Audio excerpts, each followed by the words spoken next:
Habari ya jioni wenzangu, na pia naona rafiki yetu mkubwa Gypsy Kona Ugudia on the comment section. Miguda, habari gani?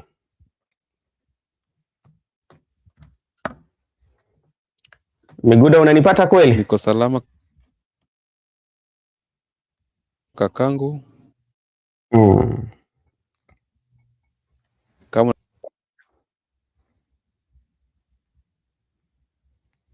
sijui kuna shida na mtandao wako ama sijui nini mbaya, lakini itabidi umerekebisha. Unanipata? Okay, ni kama Miguda ako na shida kidogo na mtandao wake, lakini itabidi tuendelee na mazungumzo, na tumai tena, na niko na imani kwamba kila mtu ako shwari. Kabla tujaenda katika mada ya leo ama mazungumzo ya leo, kuna vitu vingi ambazo zinagongwa kichwa za habari hapa nchini Kenya. Jambo la kwanza ni Gachagua spark debate on regional school placement in Kenya. This is a conversation that has been going on and people have given it different view, and Gachagua questioned grade 10 placement under the CBC, and under the CBC, urging students from Central Kenya home to school like, let me read it again. Gachagua questioned grade 10 placement under the CBC, arguing students from Central Kenya home schools like Alliance and Mangu High should study nearby with his call kila mtu asomee kwao, you know, and kwao. Alumni groups and critics rejected the idea, stressing national merit-based admission promote unity, while defenders highlighted infrastructure gaps like northeastern pupils learning under tree despite high funding. The discussion revealed CBC transition challenges and push for better schools anywhere to serve Kenya diverse region. So when you go, there's somebody also is giving here, that is a quote, I was saying, leaders from northeastern region need to be called out. They are always first to call pressers here in Nairobi to cry out how marginalized their region is, blaming other regions. It is yet they receive much more resources from national government.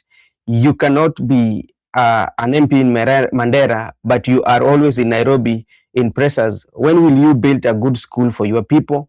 When will they get fresh water? No, this leader should be called out immediately. Go back and do development to your people. That is what somebody is saying here. Do you all remember Holy Farasi calling out northeastern leaders for lack of educational facilities in their counties while they hire relatives and gives them 6 to 7 figures salary? This was years ago. But sasa, when the conversation of what leaders are doing with education is coming, you know, that is something. So this conversation, Miguda, is a conversation that needs to be started.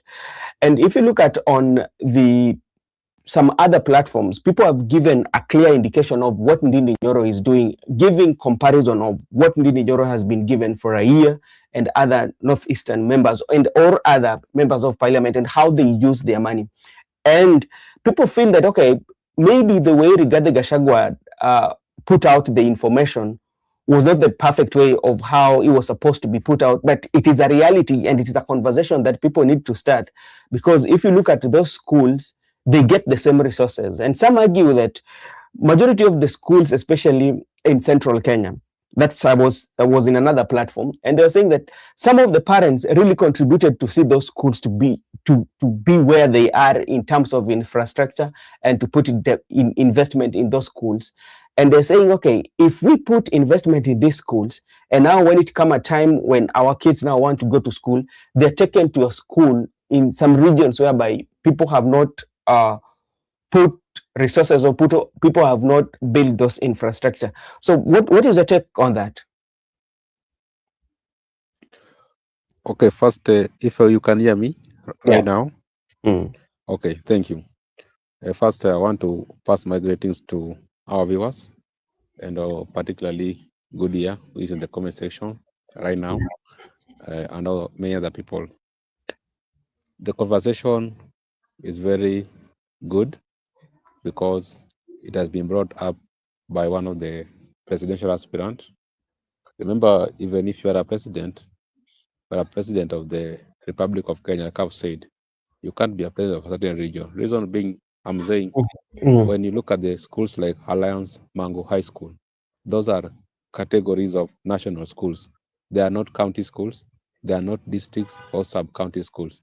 They are national schools. Yeah. Nationally, we mean that even during disbursement of funds from the government, you Mm-hmm. find out that government tend to give more national school compared to other sub-county school money.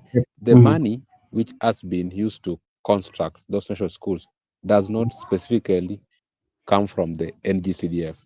Yeah. Remember, Mangu and Alliance were there before NGCDF. And Mm-hmm. even when there is an input from government, even Yeah. the capitation, they get higher because of the number of population of the student and also the Mm-hmm. kind of the infrastructure they have. They have. The reason why I'm saying so is because you find out that even if they were constructed by the NGCDF, even Mm-hmm. if they were constructed by members of parliament, all in Mm-hmm. all is that we call them National Assembly, Yeah. members of parliament. Mm. It is nationally Kenya at large. You Yeah. can say that because I'm coming from Kiaru, I'm only going to Nairobi to legislate on the behalf of the people of Kiaru, Yeah. to Yes. oversight on the people of Kiaru. You Mm-hmm. are only representing them in that house, but it comes to legislation and oversight, you do it nationally. So when you construct a school in Kiaru, it Mm-hmm. can serve the nation at large because Kiaru is in Kenya, Yeah. Nyando is in Kenya. So you Mm-hmm. cannot exclude that because I'm from Kiaru and my schools are modern, they should only serve the people of my constituency. And also remember, issue of diversity is in our Mm-hmm. constitution. And all in all, we have to move from one point to the other. Yes. Even if you want to argue that way, so should we only allow the Mount Kenya teachers to train their people? It can't happen because Mm-hmm. we have best, even the current Mangu High School chemistry teacher is a Luo. The current teacher of Mangu High School is a Luo, and it's doing very very well in that chemistry. And even if you go to if you go to Sacho, the Mm-hmm. current chemistry teacher is also a Luo who came from Kanga. They are doing very good. So you cannot exclude that because these are our schools from they are constructed in our region, Mm-hmm. they should only serve the people of our region, or the teachers should be hired from our region.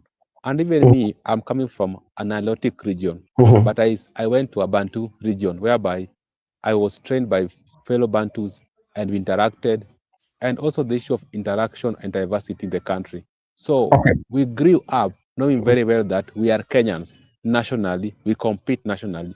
But if you want to look at it in the context where Gashaga was saying, is that someone has scored higher marks in the Kikuyu nation, then Mm-hmm. instead of him being called in Alliance or Mangu, he's Mm-hmm. being called somewhere. But let me tell you, even if you are in Alliance or Mangu or Kenya High or Nairobi School, if you are an A material, you still get it anywhere. Mm-hmm. You can get, like our time, it was grading. You can get Mm-hmm. an A Mm-hmm. in Alliance, you can get an A.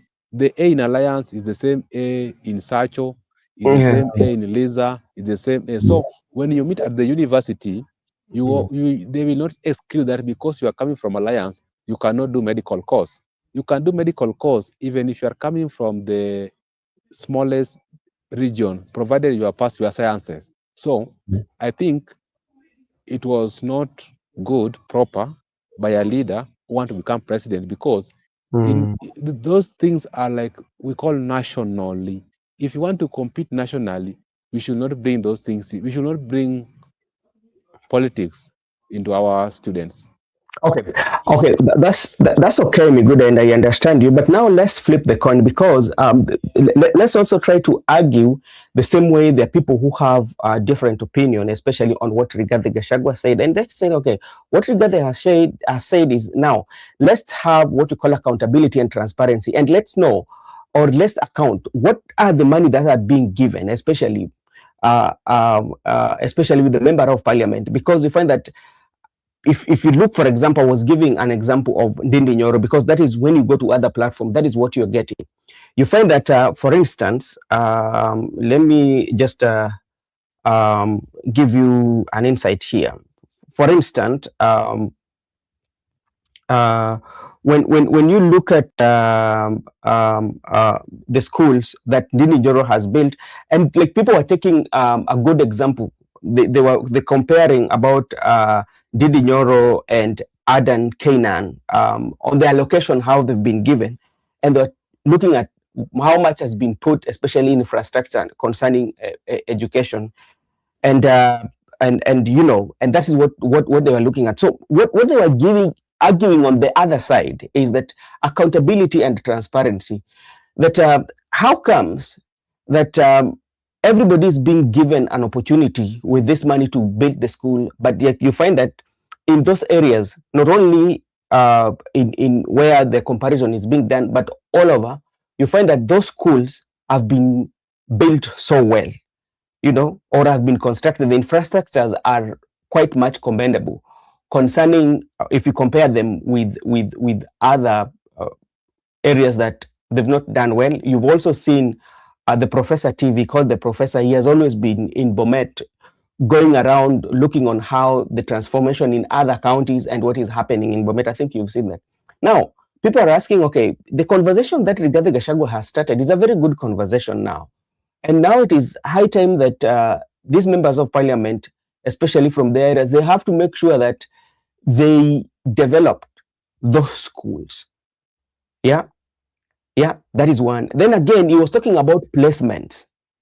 You know, sometimes you find somebody has scored very well, and what has happened is he has been admitted or has been taken to a school whereby he's going to be in a day school. So you find the parents are running around looking for an opportunities in other schools that they prefer, that would be good for their children or the students. Okay, let me begin by placement, then I'll come to the first question. Yeah. What I know, like I've told you my first submission, that if you are an A student, Yeah. or if you are a bright student, Yeah. there's no complication. There are things that you cannot force, you cannot justify. If you are good, you are good. If you know something, you know, even if you are being degraded. Like, you know, me, my story, when I finished class 8, I had a calling letter from a national school, but by then the senior teacher hid my calling letter, and I was not calling any school. So I had to find my way to this school. But I thank God, what I wanted, I achieved at the end of the day. So it doesn't matter where you are. If you know what you want, and the placement doesn't matter. If you are good, you are good. If you'll pass, you'll pass. That has been proven with many examples. The issue of now accountability, it is very significant, because when you talked about accountability, I got you very well. I got Gachagua very well. But my point is, if you want to bring that argument, you need also to have historical facts, because there are some constituencies which came into existence in 2013 after the IBC reviewed the boundaries. Remember, like for example, in Eldoret North, it used to be Tarbo constituency and Soy constituency. They were merged to be Eldoret North. And by that time, 2007 and 2002 and 1997, our current president was the then MP for Eldoret North. But now, with the emergence of the new constitution 2010 and the review of the boundary, you find out that Eldoret North was subdivided into Soy constituency and Tarbo constituency. Now, people can bring the example that what has happened in Tarbo, because the current president is coming from Tarbo constituency, Sugoi. So if you go to Tarbo constituency, particularly Sugoi, you might find there are some challenges in terms of school. But if you can find in some part of the Soy constituency, school were constructed. And by that time, remember, there were no CDF in 1997. So if you must bring this argument that why is that in Tarbo constituency, schools are in a pathetic situation, but in Kiaru, they are good situation. So you must differentiate your facts. At what time was Kiaru came to existence, and at what time did Tarbo and Soy came to existence? Vis-a-vis the issue we have given the Canaan constituency. And also, if you want to look at the region in this country, there are some regions whereby people don't value education. If you go to the northeastern nation, people don't go to school. That's the reality. they are not going to school. And even if you are a teacher hired to train them, but well, sometimes when I'm at easily, we do for them tuition at night. When you are hired to train them, they'll warn you that these kids, they are disturbance. They are very stubborn. So you Yeah. just have to urge them to study. So there are some people who don't go to school. So even if you construct a better school, but population, also look at their population. They are less, so you cannot expect the number of schools in Kiaru constituency should beat the number of schools in Wajir. It cannot happen because in terms of population, if you Mhm. can construct more schools there, there will be no people to attend those schools. Also in terms of insecurity, whereby there are some targeted people, like what happened in Garissa University. You understand what happened by the Al-Shabaab in Vegas. So if you look at the historical facts, there are reasons why there are some regions in this country whereby schools were never completed. And to conclude my point, schools like Alliance, Kenya High, Nairobi School, these were schools which were there by the time we have colonial period. The Wazungus by that time, they used to take their schools there.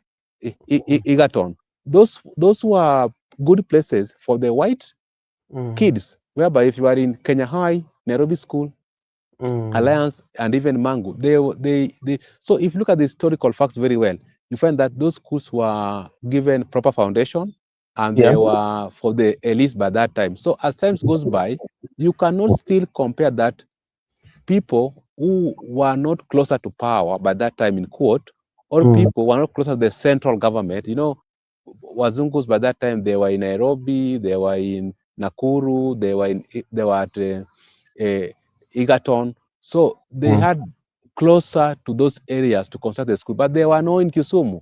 They Yeah. were no in Wajir, so they could have not constructed good schools at Wajir. So you cannot compare Alliance with the current national school like Kanga High School, which came the other day with the coming of the missionaries. So these are things that are incomparable. If you talk about infrastructure, you cannot compare them. If you talk about historical developments of these schools, you cannot compare them. If you talked about the issue of regions, whereby in Kiambu alone, Kikuyus are going to school.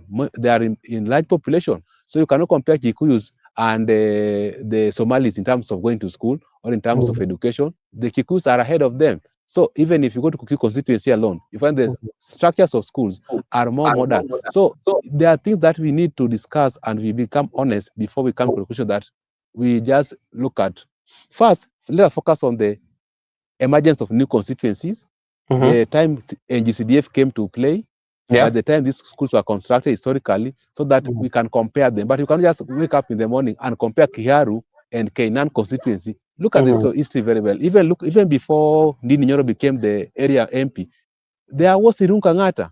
Irunga Ngata was a good performer. And by that time, Ndini Nyoro was the CDF manager. So he has just completed what they began with Irunga Ngata. So there are some things that you need to discuss into details before you come to show that, okay, this accountability is it can be taken in the way some people want it to be taken.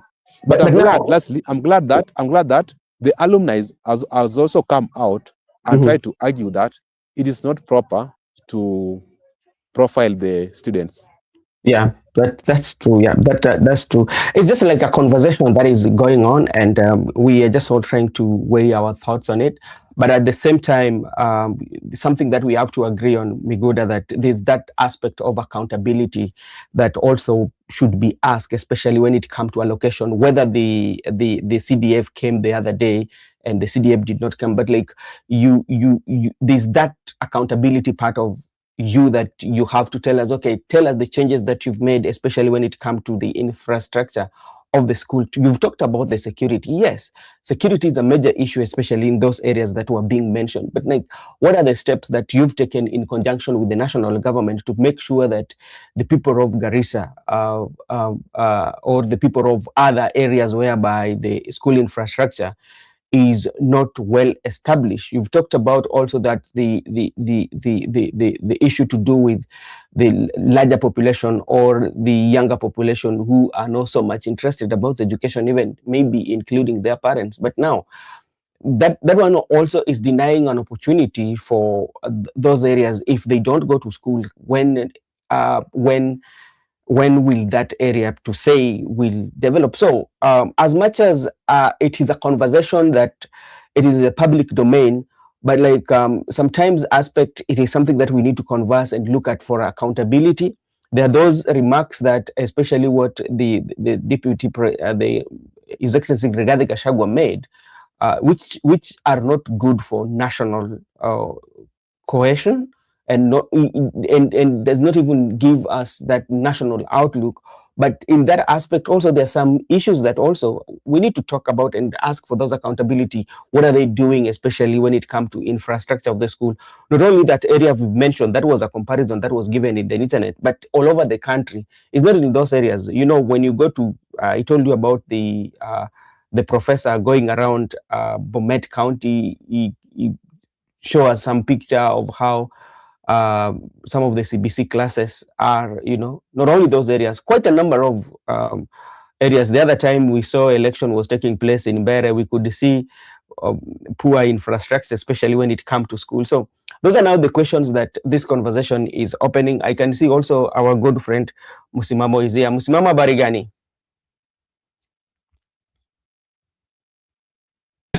Nzuri kaka, habari yako? Niko salama, labda wewe tuambie. Bwana, sisi tunamshukuru Mungu, tumeiona siku na tunamshukuru kwa pumzi.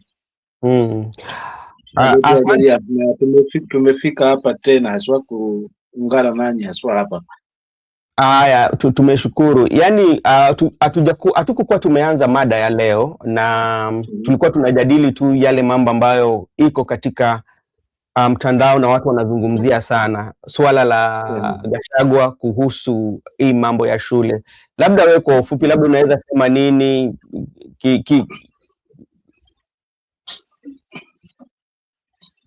kiukweli, usiku kama unanipata? Nakupata vizuri kaka. Kwanza pokea zangu huu kaka hapa ambaye amenitangulia kuzungumza, lakini wale ambao wanagaragazana huko chini kwa comment section, Judy na Just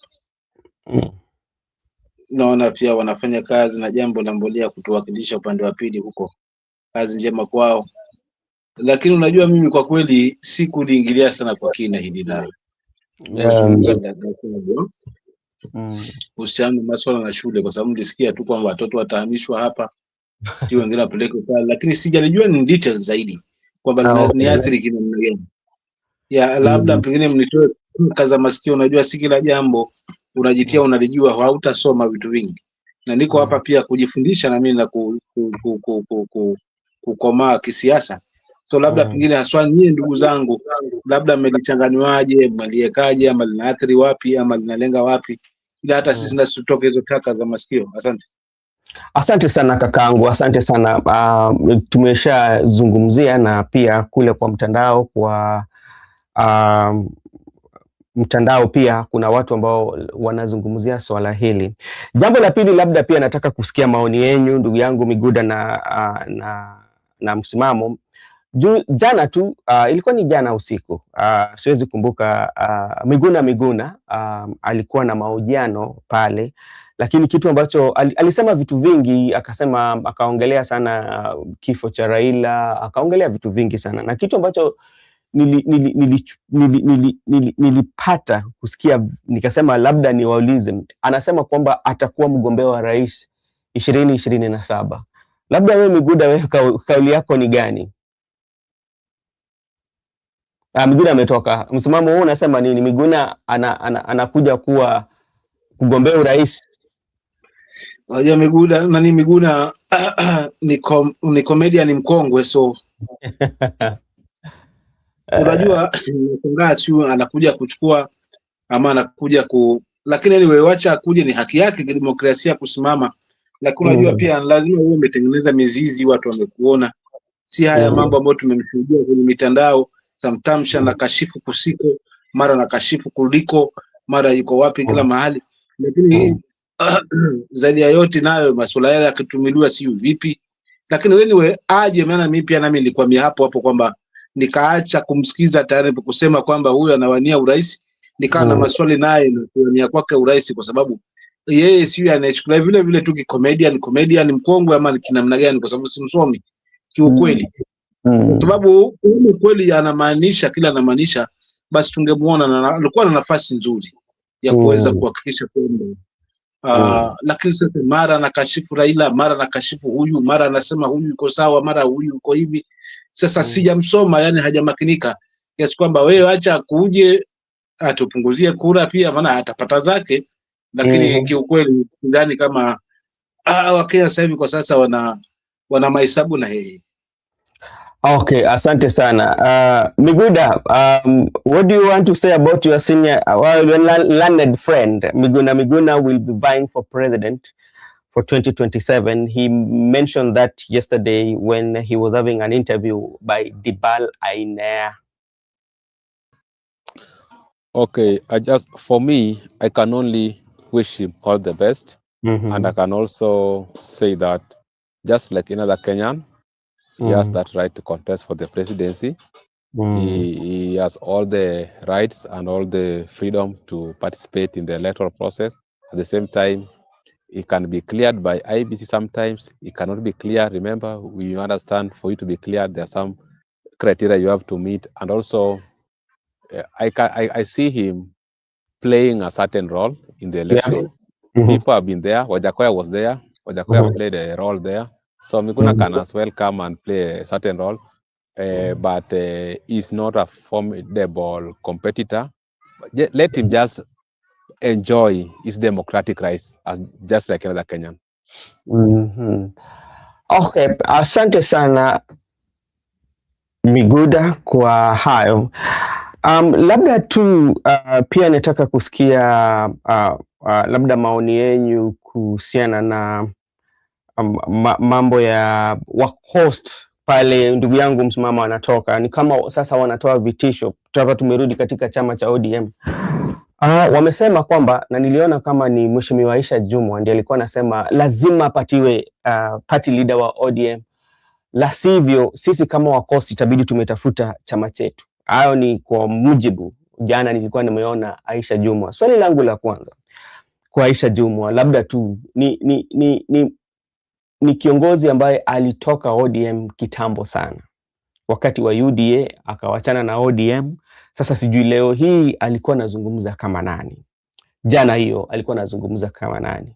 Pili, ukiona anazungumzia Joho alipatiwa cheo katika serikali ya broad based government, na kwa kweli walienda pale wakatia saini wakasema kutokea leo sisi si wanachama. Walitoka kama kwa sababu walienda kutumikia nchi, mpaka nyadhifa ambao walikuwa nayo katika chama cha ODM, deputy, all that walivuliwa hizo kwa hiari yao.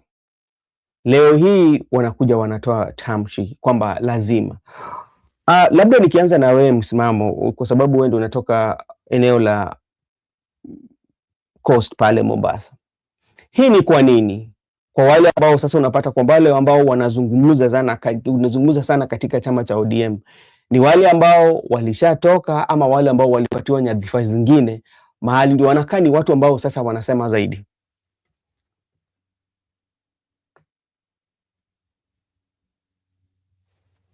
Kaka hapa kuna kizungumkuti, kwa sababu Aisha Jumwa tunajua ni mwana ODM, ni mwana UDA. Yes. Sasa alikuwepo ODM na hajatuambia amerudi ODM mpaka sasa hivi. So kama ni kutaka keki ODM ama kutaka chochote kwa ODM, kwanza si mpaka ajiweke wazi kwamba jamani, mimi nimerudi kwa chama changu cha awali. Kwanza akubalike, na kama ni hivyo atafanya kushirikiana na wale viongozi ambao wamesimama na chama tangia awali. Nikizungumzia hawa kina Joho, lakini hata hawa kina Joho nao si wasemaji wa watu wa pwani wote, hawajapewa hayo mamlaka. Hata jana nimsikia Nasiri akizungumza kwamba sisi kwa niaba ya watu wa pwani, nikawa najiuliza maswali sana, kwa maana kuna wengi ambao mimi niko ground ambao akigunda ni nje, hususan soko hawa wenyewe kwanza ambao umepewa haya mamlaka, tabia na desturi na mambo ambao wako nayo, wananchi wameona kwamba sometimes hawakagi wa kweli pia, so kuna kuyumba pia, so inakuja sasa wanamenyana hadharani, sasa wanang'ana hapo kwa keke ODM, so inatamausha kwa sababu ni kama ODM sasa imeletwa yani imepangiwa kusambaratishwa kimpango, kwa sababu vipi atoke na sauti kutoka kwa UDA kama hii sauti maybe tu kimtazamo wangu haijatoka mahali out, unaona. So for real ni mchafuko tu, nia kubwa na lengo kubwa ni kuvuruga hiki chama, kwa sababu uone mwisho ametoa hiyo kauli kwamba mimi naweza hama chama, kwamba tayari UDA haimfai. Kwa hivyo maana pengine malengo yake hayakai, haisabiki tena, katumiwa kama tishu. Sasa hivi ni yeye anatapatapa kama mfamaji, akitazama sasa mume wa zamani, labda nikirudi kule naweza nikapata mwanya, akija akashaoa na mambo mengine. So Aisha Juma ni kama ni mfamaji, achi kutapatapa, anatapatapa tu kuna kule, but ajiunge kokote kule, ama kama ajieleze, lakini kiukweli hana sauti ya kuweza kuzungumza pale, kwa sababu ni chama alichokitoka yeye mwenyewe bila kulazimishwa, na kaenda chama kingine. So kutoka huko kuja kuruga tena upande huu, mimi nasema huu ni unafiki na ni kuleta tu mzozano, ama kuleta ule mgongano hasa wa chama, ili kusudi tu kibaki kwamba hakitakuwa stable kama chama. Tukiangalia la kina Sifuna limezuka hili, tukiangalia hapa limezuka hili, siku zenda wale wako kwa broad based government, wao wanakula mshahara, wananchi wakiwa sana wakushika tama, hajui wafuate nani. Kwa hiyo hilo tu tunaweza kalizungumzia, lakini kwa kweli kuna kibarua haswa hata hao wenye wanachama ambao ni sugu kuweza kuingia mashinani tena kukubalika, kutokana na watu sasa hivi wanapima mtu na track record. Hiyo ndio civic iko cost, kutokana tumefinyilika kwa muda mrefu, especially haswa hawakobe dhidi ya Kasa, kwa sababu Kasa wametufinyilia muda mrefu, sisi Kobe. Asante. Asante sana ndugu yangu. Miguda, labda we maoni yako ni vipi ukipata kwamba unaona kwamba pale Mombasani jana wakati ambako walikuwa wanasherehekea kuzaliwa kwake Raila Amolo Odinga, sana sana vigogo hao tunaweza waita kwamba venye wanajiita vigogo wa pwani, wanatoa kauli kwamba Joho lazima apatiwe party leader ya ODM, asipopatiwa basi itabidi tafute mbinu lingine. Kwako vipi? Asante sana kakangu, sina maoni tofauti na kakangu ambaye amezungumza, lakini ningependa kutoa maoni zangu kibinafsi. Kwanza, mimi sioni hoja hapo, kwa sababu unapata dada yetu Aisha Jumwa, yeye si mwanachama wa ODM. Ashatoka chama kitambo, ako UDA, na siji kwa nini yeye tangu lini amekuwa yule msemaji wa ODM. Sielewi siasa yake. Alafu napata anakuja kutetea Joho. Na huyu Aisha Juma moja tu, huyu aling'atuliwa katika baraza la waziri na wakaleta Joho. Sasa yeye ajui siasa. Ya pili, sijui kama leo hii sera ni ODM, sera ni kupatia Joho akuwe party leader. Kama Aisha Juma anataka gavana wa Kilifi, aseme sera zake, ajenda zake, anataka kufanya wananchi ni si ati yeye anakuja anajishikilia katika chama cha ODM. Mimi naona tu hizi ni siasa ambayo wanatumia kwa wananchi ya za kawaida. Watu wenye hawana maono, watu wenye hawana mafikra, watu wenye hawana agenda, kazi yao ni kufika katika hizo rally, wanaanza mambo za chama. Chama cha ODM, kwa maoni yangu ningesema tu hivi. Jambo la mwisho ningesema hivi. Chama cha ODM kwangu mimi sina tatizo na mtu yote. Kama unataka kutoka katika chama, wewe ondoka tu. Hata wenye wanatoka katika chama hakuna haja utangaze. Wewe kesho kifika asubuhi, wewe ama utangaze wazi kwamba wewe umejiondoa katika chama cha ODM, uko umejiunga na chama kingine. Kwani sema hivyo, napata hii chama cha ODM. Hata rais wa taifa la Kenya William Ruto alikuwepo huko, aliondoka. Musalia alikuwepo, aliondoka. Balala alikuwepo, aliondoka. Ababu na Mwamba alikuwepo, watu wengi waliondoka. Sasa Uhuru Kenyatta alikuwepo, aliondoka. Aisha Juma na Joho hawatakuwa watu wa kwanza kuondoka. Watu kama wewe uko na haki, kitu lazima uelewe, hakuna mtu alikupiga na msumari katika ODM ati lazima uwe katika ODM. Hapana, wewe uko na haki yako na kidemokrasia ya kisiasa ya kwamba uko na haki ya kujiunga na chama chochote. Vile rafiki yangu msimamo saizi yako katika chama cha Martha Karua, ni haki yake. Ona vile tunamheshimu na pia tunaheshimu mawazo yake juu yeye ni Mkenya, ako na haki ya kuchagua kile chama ambacho anataka. Sasa hii mambo ya kutishia watu kila asubuhi, kila siku unatishia watu, unaenda funga virago uende ili uenjoy your democratic right as a Kenyan. Jambo la mwisho, mimi sijawahi ona mtu mwenye anataka kuwa party leader ambaye anataka apatiwe juu Aisha anasema ati kama Joe lazima apatiwe. Nani upewa? Hakuna mtu upewa, hata Obura kupatiwa. Hii kitu unachukua, kama ujui nje ya kuchukua kaa kando. Sasa angoje hapo atapatiwa party leader. Mimi naomba tu atapatiwa party leader, lazima ujitokeleze. Sasa hivi babu anaipigania, anaitaka by force. Hiyo ndio mwanasiasa. Huyo ndio mwanasiasa. Hizi wanasiasa wanakuja hapa ati wanataka wapatiwe ati msiponipatia nitaondoka. Lazima nikuwe. Hapana. Ukitaka kuwa party leader, jipiganie, chukua ukuwe party leader. Jambo la mwisho, kama Mkenya, ya kwamba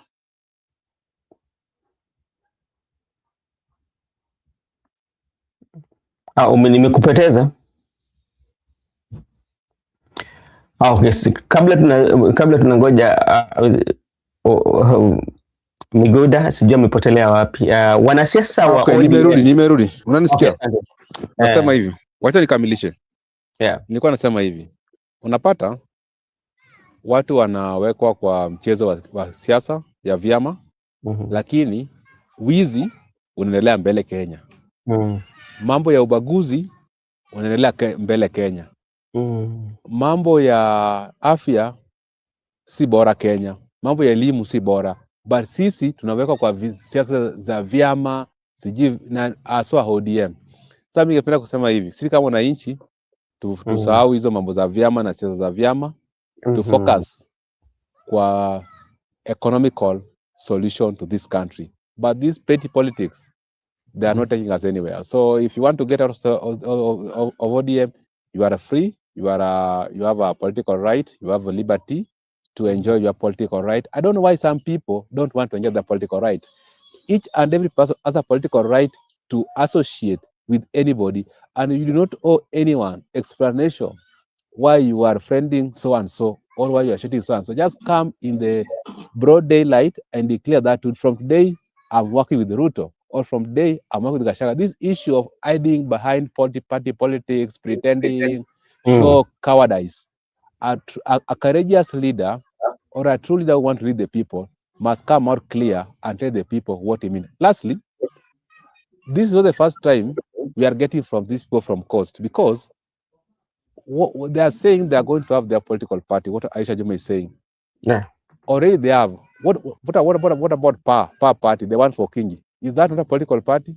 They have had parties before. So what I'm trying to say, don't bring party politics where people are really concerned about real issue. If you want to quit party, you are free to do so. You know how to do so. And also, if you want to become a party leader, don't wait for someone to come and hold your hand to become party leader. Walk and take. That's why when we are calling for NDC, come there with your soldiers and take over the party. So if you are a coward, don't step your feet into NDC. All right. Thank you so much, Mr. Migoda, for that. Now, let's focus or change the focus right now on what is happening in ODM. And quite much has really changed from yesterday when Sifuna, Mama Ida had a celebration, a brief celebration in Karen, whereby there are quite a number of leaders who came, including the deputy governor from Kisumu, that is Willis, Honorable Willis was there. And also there are some legislators who are there, including Jalango. And if you look very keenly, there are some of the legislators were wearing Arsenal fly Emirates, but Sifuna was not doing. Sifuna did not wear that jersey. Also, something that happened that was quite much unique was that everybody was greeted, but Mama Ida gave Sifuna a hug.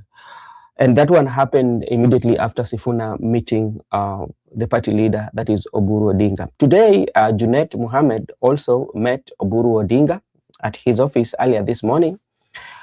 Then another happening that also sending political shockwaves, there was a high-profile meeting about ODM leaders, including James Orengo, Hon Naimot, MP from Turkana South, Senator Muma, Senator Crystal Asige, Hon Millie Odhiambo Bona, MP on Ruth Odinga, Babu Owino, and Peter Imwak, on Ruben Dolo, on Amos Wako, and Edwin Ngoga, and John Adiwo. That's another faction, I would say. So because like this is what we've always been saying, like if you see the stand of Orengo, is that stand of Sifuna, Babu Owino, and now we are seeing Millie Odhiambo and Ruth Odinga, especially like now with Babu Owino. And if you remember when there was a meeting back in Homa Bay County, I think it was in Rangwe, where Millie was the MC of the day, was holding in brief when Babu came, and they did not want to give Babu an opportunity until people demand. You remember that. So today we are seeing Babu and Millie Odhiambo sitting together, including Ruth Odinga, that is them. And yesterday also, when you profile it keenly, there are quite a number of MPs who are missing, especially those deemed to be very close to Raila Odinga. We did not see Gladys Wanga, Junet Mohammed at the compound of the late Raila Odinga current residence. We did not see that. And this has always been my question about those who are very close with Raila Odinga. Even the anniversary that was supposed to be, that was held in Mombasa at 20th, you know, they were celebrating the life of Raila Odinga. But remember, they were celebrating this when the spouse of Raila Odinga was still grieving. Why was there hurry? And also today, as you know how politics has been, we are seeing another faction that is not there. If at all Raila was around, do you think Junet and Wanga could have missed out on that occasion? So that is the question. And this begs us and asking, will ODM survive? To me, I still believe, despite the effort that Mama Ida might put in place, ODM will fall. And what will happen? It will fall or crack into two. There are those who will go with the original ODM, and there are those who are going to go with another ODM. Because from where it has reached, even if you are very keen and you listen to how Eddie, especially when he was having an interview in one of the FM stations, you know, you could see how he was talking. It is clear that the path has already been drawn. Yeah. And that one also makes you question, who was ODM? Was Raila ODM or ODM was ODM? So let me start with you, Msimamo. We maoni yako ni vipi? Kwa sababu tunaona vitu ambazo zinasheria kwamba haiko vizuri sana. Na wewe ulishazungumza hapa kwa hii mambo ya hii ODM. Bado utazungumza tu.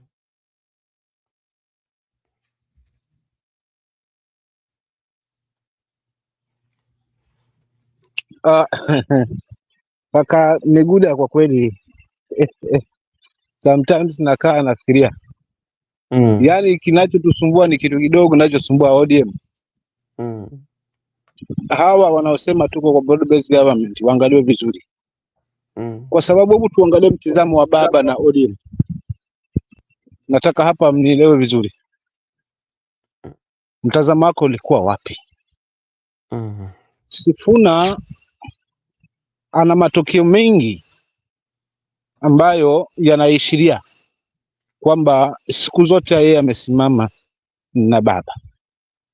Kumaanisha kulikuwa kuna kitu ambacho kipo baina yeye na baba. Despite hao amempiga vita muda mrefu, tukifuatilia speech zake huko nyuma, hata enzi za uhai wa mzee, sili bado Sifuna alikuwa ni tishio. Kwa hiyo kuna kitu baba alikuwa ameona kwa Sifuna, na hiki kitu chenye alikuwa ameona kwa Sifuna ndicho ambacho alitaka kummaliza kimtazamo wangu mazima Ruto pale mwisho. Baba hakujiunga tu na broad based government kupeana wale watu wanne ama wangapi ni walipeana. Yeye alipeana wao, hakupeana ODM. Na kama pengine ilikuwa ni kutuliza hili joto, kuna sababu ambazo alikuwa ameziweka, kuna malengo ambayo alikuwa ameona dhidi ya huyu kiongozi. Tukumbuke mzee alikuwa amefikia age, miaka yake ilikuwa imesonga. Maybe katika mtazamo wangu naweza kusema huenda pengine ikawa alikuwa anataka kuacha kichama kwa young taxes kama kina Sifuna, ambao wakizungumza wanazungumza kwa niaba ya wengi na wanasikizwa na wengi. Maybe taraa pengine kule mbele alitaka kuacha huo uongozi kwao. Ama kama pengine kama alikuwa atasimama tena 2007 basi apate running mate maybe kutoka Western, ama mfanye kama running mate kama angeweza kusimama, ama pia hata kuweza kumsimamisha. Lakini vile vile pia kuweza kuonyesha kwamba anasimama kati, anasimama nje na chama. Maana yeye alizungumza, watu wote walizungumza, amezungumza mengi, lakini mwisho wa siku baba mwenyewe alisema kwamba huyu ndiye msemaji wa serikali wa chama. Anachokizungumza anazungumza kwa niaba ya chama. Kwa hivyo mna haki ya kuzungumza nyinyi wote kwa sababu ndio demokrasia. Wewe zungumza, lakini huyu ndio msemaji wa chama. Kumaanisha alikuwa amempika na amemwandaa. So katika hii hali siku zote kama mnavyojua kwamba hapa na misemo yangu kwamba safari ya mamba nao kenge wapo. Alivyoondoka kenge amekuja juu. Maybe pengine waliona ile passion ambayo ametandaliwa huyu kiongozi kutokana na misimamo yake, kwa sababu hajaacha wala kupunguza misimamo yake wala kushawishika. Unaona? So inakuwa ni tishio kwa hawa ambao wanaona sasa ni wakati wa opportunity ya kuweza nao kula na kuweza kusikika, kwa maana nao pia ni vidume, kuonyeshana haswa makali yao kwamba wao nao pia ni watu, na kukinzana na yale ambayo ndio msingi ambao alikuwa mzee ameuweka. Kwa sababu tukiangalia hasa ukweli wa mambo, kauli ya mwisho wa mzee inasema wazi kwamba hawa watu walikuwa na mkataba, tena ulikuwa haujatimilika ni utimizwe, lakini pia mkataba wenyewe unaishia 2027. Hata hao mawaziri wenye wamepeana kwa walikuwa na haki aidha ya kurudi tena, wakachama naweza waita mwenyewe akasema tokeni, kwa sababu na imani kwamba angewaambia hata sasa hivi tokena kinajua wangetoka. Kama angekuwa hai sasa hivi aseme sasa hivi mimi navunja haswa, hawa nachukua hawa mawaziri wangu akina Oparanya na kina nani, wangetoka. Maybe wenye wangebaki kule ni wale ambao wameona kwamba mshiko wa nguvu upo upande huo. So for real it's like hapa kuna kitu ambacho kilikuwa kipo zaidi juu ya huyu Sifuna, na ndio maana jana mama akatoka peupe akasema pana, wacha nisimame katika misingi ambayo mzee nimeza, kwa sababu hata yeye mzee kabla zake alisema tuko na committee, tuko na vitengo sio vitatu vinne kwenye chama, sio kuna central committee, sio kuna national what, lazima mambo yapitie katika hapo, na yote hayo ni meza. Kwa hivyo huyu ataleta yake, huyu ataleta yake, huyu ataleta yake, na mama jana alisimama hapo, japo kulikuwa kuna wale ambao walikuwa wametumwa haswa na upande wa pili kuweza kwenda kung'ara hapo, kuonyesha kwamba wana machozi ya kweli, wako pamoja na mama, lakini tu ni yale machozi ya mama ambayo tulishashuhudia wakati ule. La mwisho kabisa, pia kuna ahadi tukumbuka wakati wa kumsindikiza baba kwamba wewe na kuona unaniongelea mambo yangu, nitahakikisha kwamba na wewe pia naye kidogo ukizidi hapo nitakuonyesha adhabu. Ikawa hii pia ni adhabu, na ndio maana hawa wote wameshikwa kiganja kimoja kuweza kulipiza, ili kusudi kuna jamaa pale kando ataweza kusikia raha, japo atakuwa hajahusika moja kwa moja, lakini kimtazamo atakuwa ombi lake lile ambalo ni la kumlipiza Sifuna kama atatimuliwa chama kama leo litakuwa limefaulu. Kwa hiyo mimi nadhani kwamba Sifuna alikuwa na alikuwa ni waungane na opposition, na pingine wa demand ODM kupewa running mate kutoka nani, hata kama ni running mate kutoka upande huo, Na Sifuna alikuwa pengine anaweza toka, kwa sababu ni mtu anasikizwa, ni mtu ambaye haswa akizungumza anasikizwa na Wakenya wengi, tofauti na viongozi wengine. Simamisha Mbadi, simamisha Sifuna. Tumeona kwenye interview leo, unaona. Sasa waone nani ambaye atasikizwa na wananchi. So kuna baadhi ya viongozi ambao wamezungumzia wote wanasikizwa, hata Mila anasikizwa, Orengo anasikizwa, lakini kubwa zaidi Winnie anajua vitu vingi zaidi hata kuliko na hawa wengine. Ndio maana unakuta ODM sasa hivi imegawanyika mara mbili, na naona itakwenda hivyo hivyo. Kuna wale ambao watabaki huku na kuna wale ambao watakwenda na ODM halisi ili waiboreshe zaidi. Asante. Okay, asante sana Miguda, labda swali kwako. Mimi nataka uangalie jana venye Sifuna alizungumza wakati ambapo alipatiwa nafasi, ama wakati ambao alienda kusherekea pale kuzaliwa kwake baba akiwa pale na mama, mazungumzo yake, na akasema kwamba yeye ako tayari kuzungumza na hata wale ambao walisema maneno si mazuri juu yake. Amesema ako tayari, na akatoa hakikisho kuwa hatakuwa mojawapo ya watu ambao atakuwa anakuja kuvunja chama cha baba. Na hapo pia ukiangalia Eddie, wakati ambapo Migori Senator, wakati ambapo alikuwa na mahojiano, mambo ambayo alikuwa anasema, ikabidi pale ambao ilikuwa nasema kwamba ilimkera sana ni kwamba Sifuna alitaja jina ya washenzi, ilimkera, lakini alisahau kutuambia mbona wale ambao walitaja mambo ya mamluki hao wenyewe hawakukuwa amewahitaji, na pia akafanya vile vile, kwa sababu hao pia waliita mamluki ni watu ambao wako na nyadhifa katika chama. Wewe kwako hapo unasema vipi? Swali nzuri sana, but nitatumia lugha ya Kimombo kwa sababu kuna wale wafuasi wetu walewi lugha ya Wapwani. Sasa anyway, I wanted to say this. I like the question you have asked me, because when Sifuna called Junet and the team washenzi, they are reacting and they are feeling bad, but the same people who call Sifuna mamluki, Sifuna never feel bad. To me, I can just say Eddie Okech is politically mature, because as a mature politician, those things are very normal. Washenzi, mamluki, abuses, all sort of nonsense. You can be, because you're a public figure, expect such things. Don't focus on those attacks. Focus on your service to the people, servant leadership. Don't focus on those petty things. That's because you have called washenzi. So, because you call me washenzi, does it mean that I'm washenzi? I know myself. So Eddie Okech, Apple, he has not acted like a legislator. You know, he's a senator, a state officer. You know, if you are in the United States of America, someone like a senator is someone who's very much highly respected. Cannot just wake up in the morning and say, because you call me washenzi, now I want to remove from the party. Okay, I wanted to say that, according to me, the reason why Sifuna said that he can sit down and accommodate all the views of the people to communicate or to do away with their differences is because, first, Sifuna is tolerance. You know, that's a leader. You must be tolerant. The fact that I don't agree with Ms. Mamu here doesn't make us enemies. I can disagree with him here, but after the show, we call each other. When I visit Coast, he accommodates me. It's just opinion and views. Doesn't make us now to become enemies. That's why I like him, because Sifuna is a politician. Because in politics, you don't say never. You don't say never. Tomorrow you will work with your enemy. So Sifuna is telling these people that even after we have differed in opinion about the party, we can sit down. He said, and I want to quote him, I want to extend an olive branch to my people. Why was he extending an olive branch? Because he knows that he's right and they are wrong. So he's even ready to go down to that level, that even if I was right and you people are wrong, I'm ready to clear to the public that we are together for the unity of the party. That one, I want to give Sifuna his flowers when he's still alive. And when you talk about him visiting Mama and he was not on a jersey, I can just say that it shows authority, because he's a SG and he doesn't need to put on sports jersey during.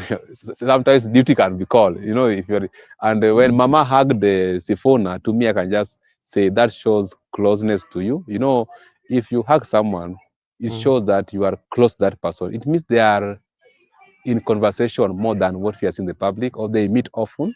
You understand Raila's politics. Raila used to do his politics at night. So you could be meeting people at night. You don't know. You can meet at day, but you never know. Like even we can come to this studio, but we have talked with you for the whole night. So Yeah. that's how some. So it means that these people are close, and you saw the accommodation where Mama Ida gave Sifuna. And I want to conclude by saying one thing. You know, Brother Benson, no matter how people want to erase No, what Baba said, be- it be- cannot happen because before you conclude, and okay. you will conclude with the question this I'm going to ask you. You've talked about the closeness of Mama Ida, maybe to extend it larger, the Odinga family, to be very precise, that is Raila family, which include Mama Ida, Junior, Rose, Winnie, you know, the closest, the inner core of Raila Molo Odinga, of how close they could be with Sifuna. Because if you look at the journey of Sifuna, especially even after signing the broad-based government, and you do a mapping of Sifuna, there is nothing that Sifuna has said which he did not say when Baba was still alive. I think like Sifuna has maintained his words, being principled about his words. Remember when the issue of Ojwang, Robert, the Ojwang, the teacher, died in the cells. When he was in Kakamega, he said that 10-point agenda is nothing. And remember, he was saying this when Raila was still alive. You know, he keep on reminding of 10-point agenda. Even after the meeting and coming and reading the resolution, he still insisted of what he said while Raila was alive and what he continued to say when Raila is not around. And you still find that the mama, Ida Minping, can still embrace Sifuna. Does it mean that there is more inside or behind the scene that we cannot understand? Yeah, there's more that the public can't understand. And just to make you understand a bit, Raila's politics, Raila was a genius politician, and Raila's politics used to happen at night. So the moment it comes to the public at rally, it's just for the consumption of the public. It just give you what you deserve as a public. That's why most of his speeches, he uses simple words.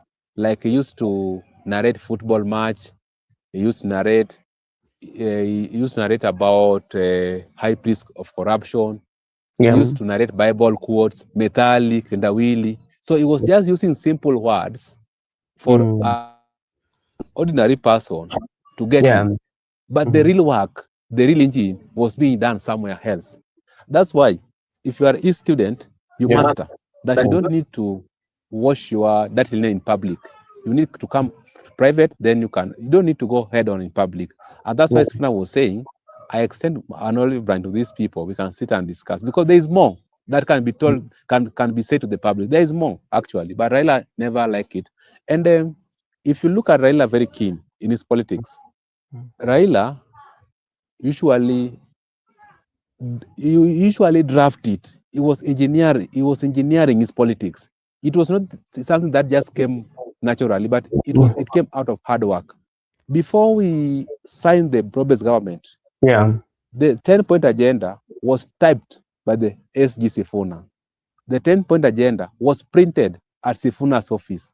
So that one day, and he instructed Sifuna very well, that put those 10-point agenda, and if you read at the conclusion, there's even how they will get out of that arrangement. That in case these 10 points are not committed and fulfilled, we are not part and parcel of this arrangement. And that's why they are saying, who told you that ODM will not? Because they knew how they will get out of the broad-based government. So Raila usually plans his politics from the very end, from the very beginning to the very end. You understand it very well. So I was saying, if you see Sifuna very close to the family, there's more that they have said, maybe overnight, maybe sometimes.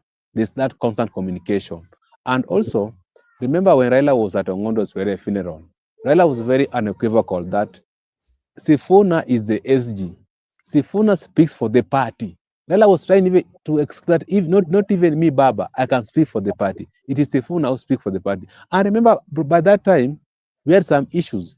When the Central Committee was convened, when people came out, Gladys Wanga gave Raila a mic to speak. Raila said, no, Sifuna, read the recommendation. And Sifuna read the recommendation. So to me, Raila knew very well, and Sifuna also knows very well that Raila's politics, the nature of Raila's politics is that there's no way he can just tolerate you for the sake, but at last moment, he'll go back to the people and defend their rights.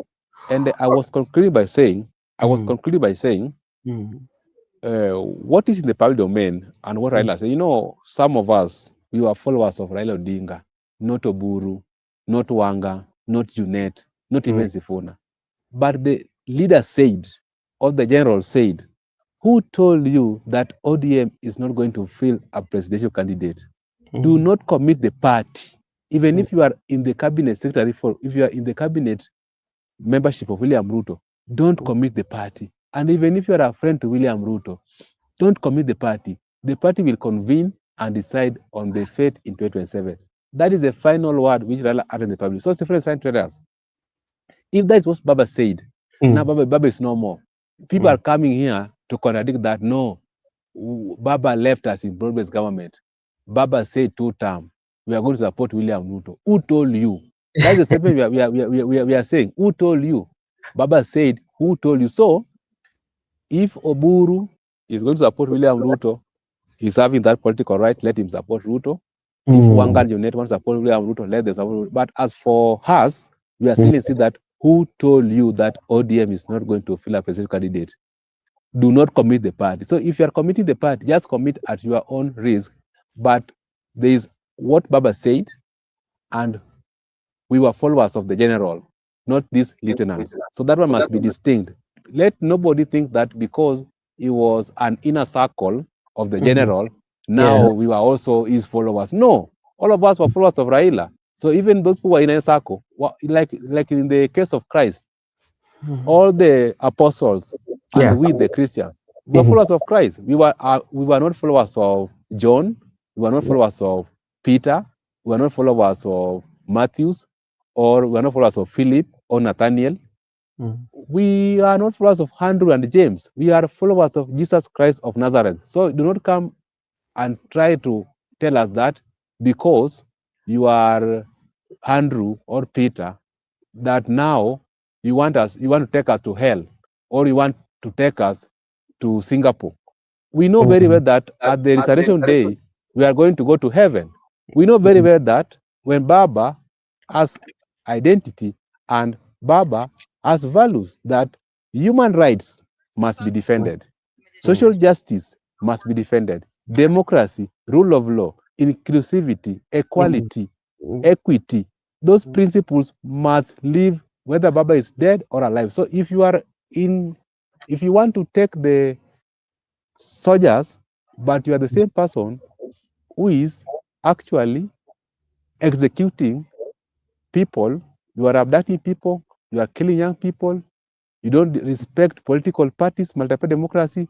In your appointment, you only appoint people from your tribe. There's no inclusivity. That is not where we are. We are at a place whereby we accommodate people, respect the rule of law and human rights.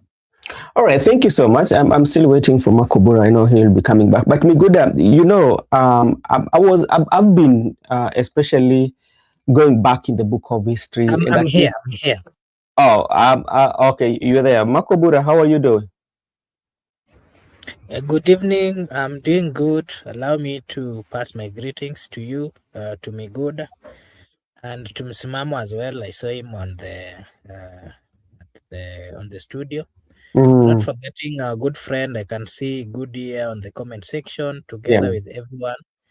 Allow me to say hi to them and maybe to remind our viewers, especially those who are watching for the first time, that they should kindly like and subscribe, because if they do so, it is a way of supporting us, na sisi hapa we will always be grateful na tutasema asante. Asante sana, Makobura. Labda tu siku yako ilikuwa aje? Siku yangu imekuwa vyema, siwezi sema mambo, sijaona mabaya. Asante sana. Vile bila kusahau tumekuwa na ndugu yetu hapa Msimamo kuanzia jana na siku zingine na jana kwa kweli hata rafiki yetu Gudi hapa alikuja akasema kwa kweli amelearn vitu mingi kwa Kiswahili na hivi karibuni msipojihadhari anaweza kuwa mweledi wa lugha, aanze kufundisha lugha hii ya Kiswahili. Sasa hata mimi namshukuru sana. Siku hizi naona hata Miguda amekuwa mweledi wa lugha. Wewe naye ni siwezi sema wewe ulishapitia hiyo kiwango. Hapana. Sisi hapa tunakuja tu mdogo mdogo. Na tuliomba kama anaweza tupea pia nafasi ya kuwe mwalimu wetu, kuwe anatu saidia tu ndiposa tuweze kuzingatia ngeli vilivyo na tuweze kuyang'ang'ania yale yote ambayo wengine wanang'ang'ania ukifanya mambo. Asante sana. Na vile bila kusahau there is a comment nani aliweka hapa jana? Nani? Good year. Akasema nini? Nilikuwa nataka Miguda muelezee. Miguda amepotea. Aeleze nini? Jana nilikuwa naenda kushughulikia mambo ingine kidogo kwa haraka, na tulikuwa na Joseph na ndugu yetu Msimamo. Nikasema wanipe dakika kidogo tu nifanye mambo ingine hapa kidogo nirudi, naye yeye akaniambia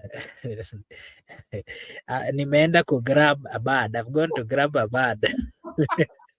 Nikamwambia that the meaning of that in the society is something different. Sasa alikuwa nataka aelezewe. Okay. Sasa ndamwelezea kama ako hapo, ndamwelezea. Gypsy, kama uko hapo, I will explain for you that one in especially in the Luo context. If you are within the Luo environment, ukisema kwamba mtu ameenda kutafuta njiwa ama ameenda kutafuta bird, hiyo inamaanisha kwamba ameenda kutafuta mchumba ama ameenda kutafuta msichana kwa lugha ya Kijaluo. Sasa hivyo ama jiko umeenda kutafuta jiko. So yes, so ukisema hivyo ukiwa pale nyumbani na useme hivyo okay, nadhani umeelewa. If you're in the especially in the village and something like that he said, people, the wazees and everybody will know, they will interpret it, or they will just laugh, and some of them will wish you well, okay, all the best, because like you're going to look for a wife or you're going to bring your girlfriend over. So that is what it means in the Luo context. So I don't know on your side what it means. Okay, Makobura, thank you so much for coming. You know, we were discussing about scenarios or the incidents that have taken place ever since the issue of ODM, Edwin Sifuna. We saw Edwin Sifuna met Oburu Odinga. Later, he was invited by Her Excellency Ida Odinga at Karen home, especially to celebrate the birthday of Raila Amolo Odinga. The first time they were celebrating birthday without Raila. And then today we saw Junet met with Oburu Odinga. Then we also saw quite a number of MPs, especially Babu Owino and the likes of Orengo, Ruth Odinga, Millie Odhiambo Mabona also meeting, and that where Babu Owino called NDC. We need that NDC.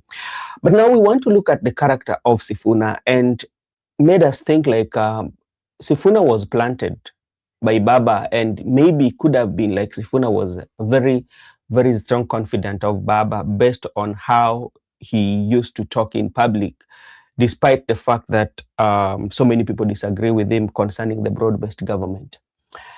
And the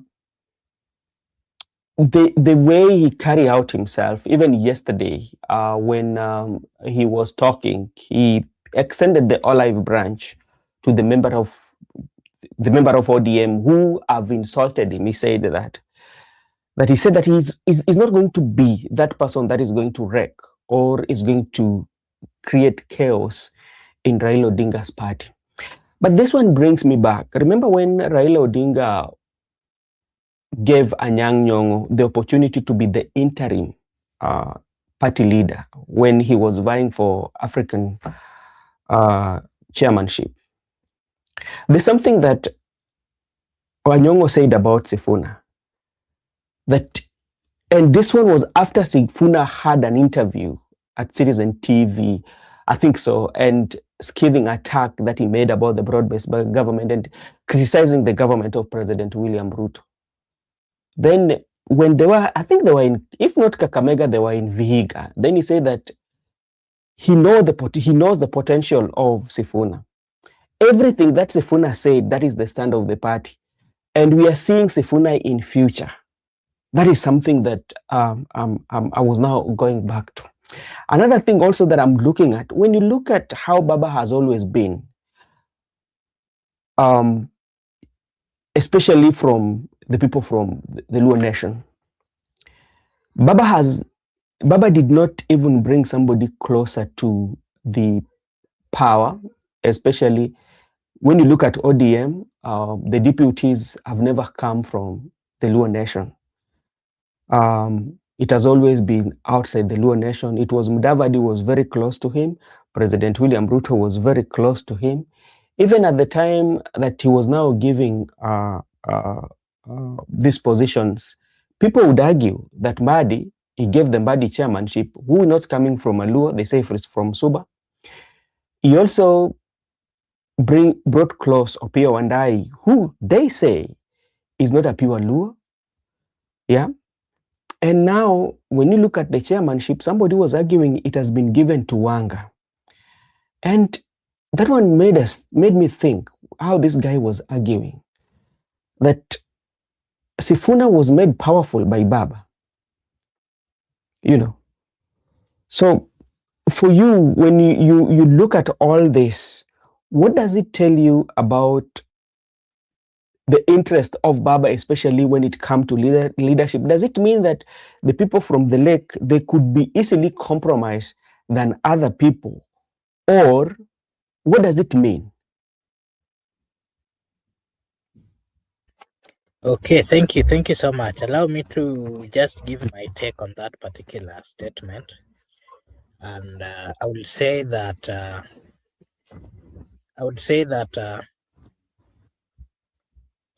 Baba Raila Amolo Odinga was one of his own kind. There's no politician who behaved. If there are, then few of them. But Baba was a special breed. I would describe him so. Special breed that would give a chance to people who are not really expected by his close friends. Baba would single out people from, especially those people who have been neglected, especially those who are coming from areas that are not really known, and he would give them a good chance, and he would ensure that, he would ensure that he teaches them the right way. Look at Edwin Sifuna. Okay, let us just go through the ODM party since its formation. Yeah. Look at those days it was formed. It was him, Kalonzo, the likes of Kalonzo, and then after Kalonzo left, look at the likes of Balala, the likes of Honorable Balala, Mudavadi, William Samoei Ruto, the likes of Nyaga, and all those kind of leaders. What does this tell you? Of course, in Luoland at that particular moment, there used to be senior politicians, the likes of James Orengo, the likes of Professor Anyang' Nyong'o, amongst others, who also had the opportunity and had the capability of also taking certain positions, serious positions within the party. But instead, Raila focused on, uniting the nation and extending his arms in different areas. And I would tell you that Raila used to respect and to listen to the views of those people who are coming from other areas more than you would listen to the views of people from his local area or areas where it comes from, that is Luo Nyanza. And that's a special breed. That's a special behavior. That's a special character that majority of Kenyans do not have. Let me give you an example. Look at, for example, the UDA party.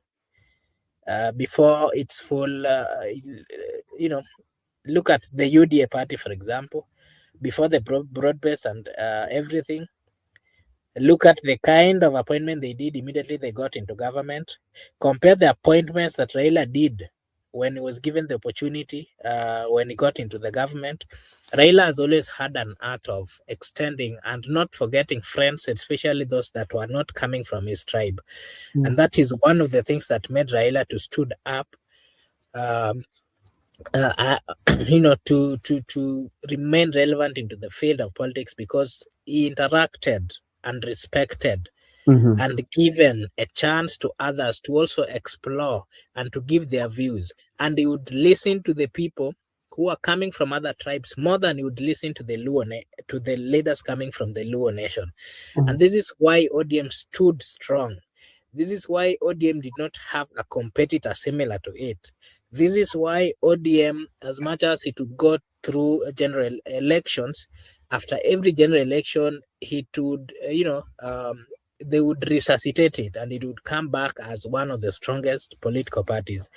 So I can tell you that Raila loved Sifuna. I can tell, let me say, Joho. I can tell you that he loved Nasir. I can tell you that he loved all these other people from other tribes, that he gave the opportunity to serve in different levels, whether in deputy or on those kind of position.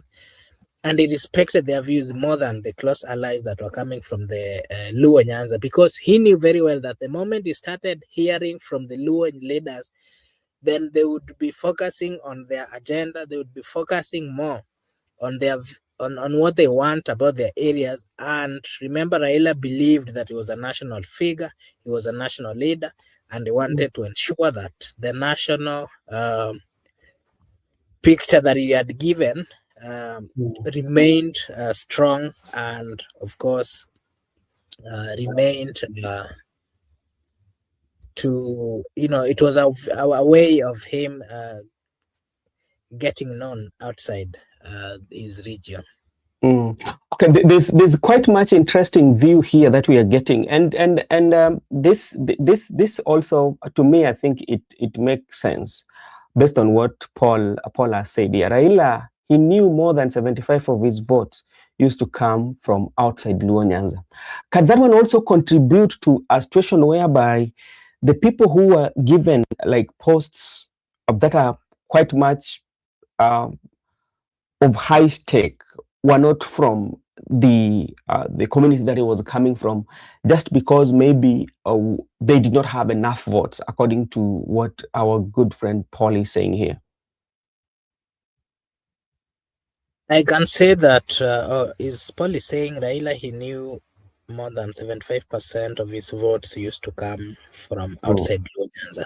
I agree with that. More than 75% of the votes that Raila used to get, he was getting outside the Luo Nyanza. And I can tell you that Raila was more loved. Those who loved Raila outside the Luo nation really loved Raila Odinga. And that is why you saw, whenever demonstrations were called, you would see people coming out no matter what, and it would be across the nation. That is a sign of full love that Raila used to get, and that is why I can tell you, if you do a keen analysis, you will realize that it is only Raila Odinga who was loved and has always been voted for by majority of the people of Kenya, and majority of those people who are not coming from his local area. That, of course, has always been demonstrated. Look at when it was death struck. Look at the kind of views that we were getting from from different regions across the Republic of Kenya. Look at the kind of mourning that was there across the nation. Look at the kind of messages, condolences that were coming from the citizens. It was a full confirmation that, as much as Raila never became a president of the Republic of Kenya, but the people knew him as a president, the people, he acted as one, And of course, the expectation that the people of Kenya had, he also met the expectations, and that is who he was, and that is why you find that those who believed truly, that is, you have to distinguish, you have to get the difference. That is why you are seeing conflict between Junet and this other side of Kina Sifuna. The likes, that will tell you that the likes of Junet and the so-called those other people who are currently supporting the broad-based, or whether they're supporting or not, majority of them, you will find that they were hanging on Raila because they wanted something out of it. Okay. So there are people who are hanging or walking around Raila genuinely from their heart, and they would listen, and they had what we call genuine interpretation, genuine wishes, and that is what we can see in the likes of Edwin Sifuna. All right, thank you so much, and I will invite my good friend Msimamo and maybe Ato kutoa his view, because in the event, I would say that if what happened did not happen by Mama Eda coming out, and something that we have to agree with, that even though there was that broadband agreement, there's quite a number of people, especially who developed a cold feet to join that. And there are those who just did it because maybe Raila was there. And if you look at even the history, how Raila has always entered into such agreement, they've always been successful in that people have always embraced and accepted that with all their hearts, and they're working towards it. But the one for William Ruto was a bit quite much difficult, especially for Baba. He had to do it knowing very well that majority of people were not following that. So, Msimamo, let me ask you, if at all the members of the ODM, including Eddie, who wanted Sifuna out, if at all they would have managed to take Sifuna out, yeah, do you think ODM could have still maintained the outlook of ODM that we know, or it could have now been classified as a regional party? Asante kaka kwa swali lako zuri. Unajua hapa ndugu yangu amezungumzia baba alikuwa na upenzi na alikuwa anachaguliwa na wengi na alikuwa anapendwa na wengi. Kwa nini alikuwa anapendwa na wengi? Sababu tunaye rais anafaa pia au anapendwa na wengi, lakini kwa nini hapendwi na wengi? So tukurudi katika hiyo hali, turudi katika hawa viongozi sasa, tutakamini umuhimu wa mtu. Hawa ambao wanazungumza mengi, wao tuko kwa broad government, sisi tuko wapi? Je, wana mapenzi na wengi?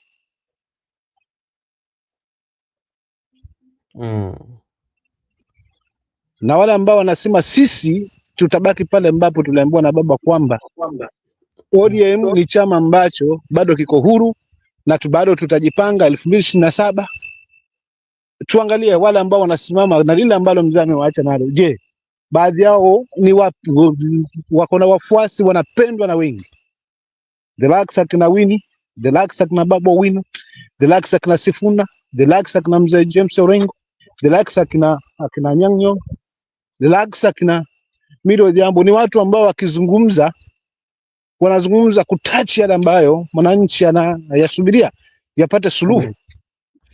So unakuta ni watu ambao wana watu. So by the time watamtimua Sifuna, kumbuka atakuwa hajatimua tu Sifuna tu, ni wale wote ambao wataungana na Sifuna, wale viongozi ambao wataungana pamoja na wafuasi wao wataondoka mazima. Kwa hiyo chama kitabaki regional party kwa hao ambao wanasema sisi tuko kwa broad based government, kwa sababu tukiwa karibu na kiongozi ndio maendeleo yatakuja kwetu, na sisi tumekuwa hatujawekwa, ODM haijawekwa ya opposition, lazima tuwe ndani ya serikali kwa niaba ya watu wetu. Ukiangalia hiyo watu wetu already tayari imebase kwamba it is a symbol of a regional. Kwa hiyo nimeona hata interview ya Mbadi akisema ODM ni kwa ajili ya watu wetu wakina nani? Sasa unakuta kuna Sifuna hawazungumzi watu wetu hata siku moja. Anazungumza wale wa Kenya wale wa Kenya wengi ambao wana upenzi na chama. So anaikululi wote kwa pamoja. Hawa wengine ni watu wetu wapate nini? So at the same time wanasema kwamba wanapingana na Gachagua tribal, na pia wao wana implement in another way. Unaona? Kwa hiyo kama watamtumia Sifuna, wakumbuke kwamba chama ndio kimeisha, kitabaki cha regional party, kwa sababu already wale ambao wanakizungumzia wamebase ki regional, si kitaifa. Asante. Okay, asante sana ndugu yangu Miguda. Na ndugu yangu ameleta swala ingine hapa ambao ni swala ambao tumekuwa tukizungumzia hapa, na unapata wengi wa maviongozi ambao labda wanaegemea sana ama wanapigia upato serikali pana, ni wengi wao sana sana kutoka kwa ODM ni wale wanatoka eneo la Nyanza, kwa vile ambao wamekuwa na kipaumbele. Lakini jambo ambalo wamekuwa wakituambia ni kwamba tuko kwa serikali na ni jambo ambalo haijafanyika katika historia. Lakini kuna siku askofu fulani aliwatajia wale ambao wanatoka na wale ambao walishawahi kuwa katika serikali ambao walitoka eneo hilo. Na unapata kwamba hii ndio imekuwa jambo ambalo wanatumia sana kuwarai wananchi kwamba saizi tuko kwa serikali. Lakini kuwa kwa serikali si mbaya, lakini mabadiliko, tunaona mabadiliko. Pili, mimi pia nataka kukupatia tena mfano ingine pia utaunganisha hizi mbili. Tumezungumzia hapa sana sana sehemu za Kenya ambao labda hawajapata bahati kupata maendeleo mzuri. Northeastern, tunaongelea Northeastern.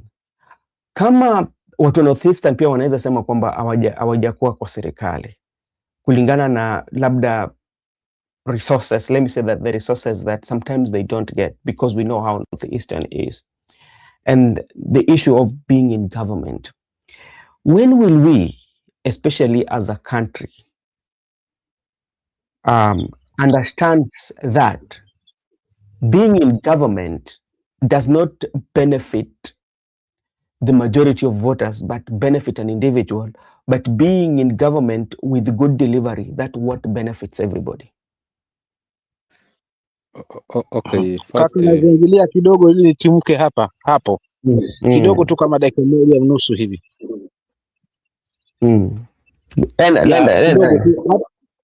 Hata simaliza hata dakika kwanza.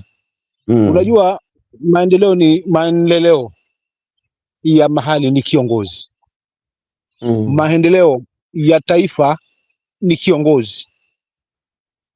Tunaona yale yanafanyika huko Bukinabe, kwa sababu kumekuja kiongozi ambaye anasema pana liwalo liwale, lazima mimi sitaondoka katika ulimwengu kama sijawatendea wananchi wangu yaliyo sawa. Kaamua. Mimi nazungumza kila siku, hata Ruto ana uwezo wa kufanya hivyo kama ataamua kikamilifu na kumaanisha kwamba mimi enough is enough, now it's for the people. Basi ataziba hiyo loophole, ama ataweza kustep aside kama atakuwa na irrigation, kwa sababu anaifuata hii katiba kisawa sawa. So ana uwezo wa kulibadilisha hili taifa kama anataka, kwa sababu kukosa maendeleo kwa mahali ni kiongozi kuwa hawajibiki. So tukisema tunalia mlima wao walikuwa na maendeleo, but wao tukisikiza siasa yao walikuwa wanaenda kwa pamoja, kura zao wanaweka kwa pamoja, kila mpaka muda huu bado hiyo mentality ipo. Kumaanisha viongozi wao wanajua ni nini wanakifanya kwa manufaa ya hiyo jamii. But jamii zingine wakipata uongozi, wananchi wao wanakuwa kanga wenye chongo, wanawafukulia wenye macho. Yaani imekuwa kwamba sasa ni ile sifa tu. Tumepata, twashukuru bwana, sasa tunahesabika na sisi kwenye serikali. Ukiangalia mwenye kufaidika yeye ndo anayekusanya. Wengi wa wananchi hawafanyia yenye tija, hawawezeshi, hakuna miundombinu, hakuna kile ambacho angezungumzia. Bungeni hazungumzi chochote kama pengine ni mtu wa bungeni. So maendeleo ya mahali si yetu kwa sababu ya uongozi ambao upo kwamba hata ulikuwa unalenga mahali fulani. Ni viongozi wa mahali fulani ambao wanafinyilika, lakini hawazungumzi kile ambacho kinawabana. Upo naelewa fika kwamba ndio yapo wengine anazidi zaidi, kwa sababu kama pengine uongozi umeingia umechukua jamii moja kwa mahali fulani, yapo hiyo katika taifa letu, lakini pia haimaanishi wale ambao hawajapata nafasi kuweza kupata kuingizwa katika kwenye serikali kwamba hawezi wakakomplain kwa hayo, na wale ambao wako kwa serikali pia hawawezi kwamba hakuna mtu anawafunga mkono kwa swala wasipeleke maendeleo. Lakini unakuta pesa zinakusanywa zinaingia kwa mfuko wako, kila dili litakokuja yeye ndiye anaikusanya.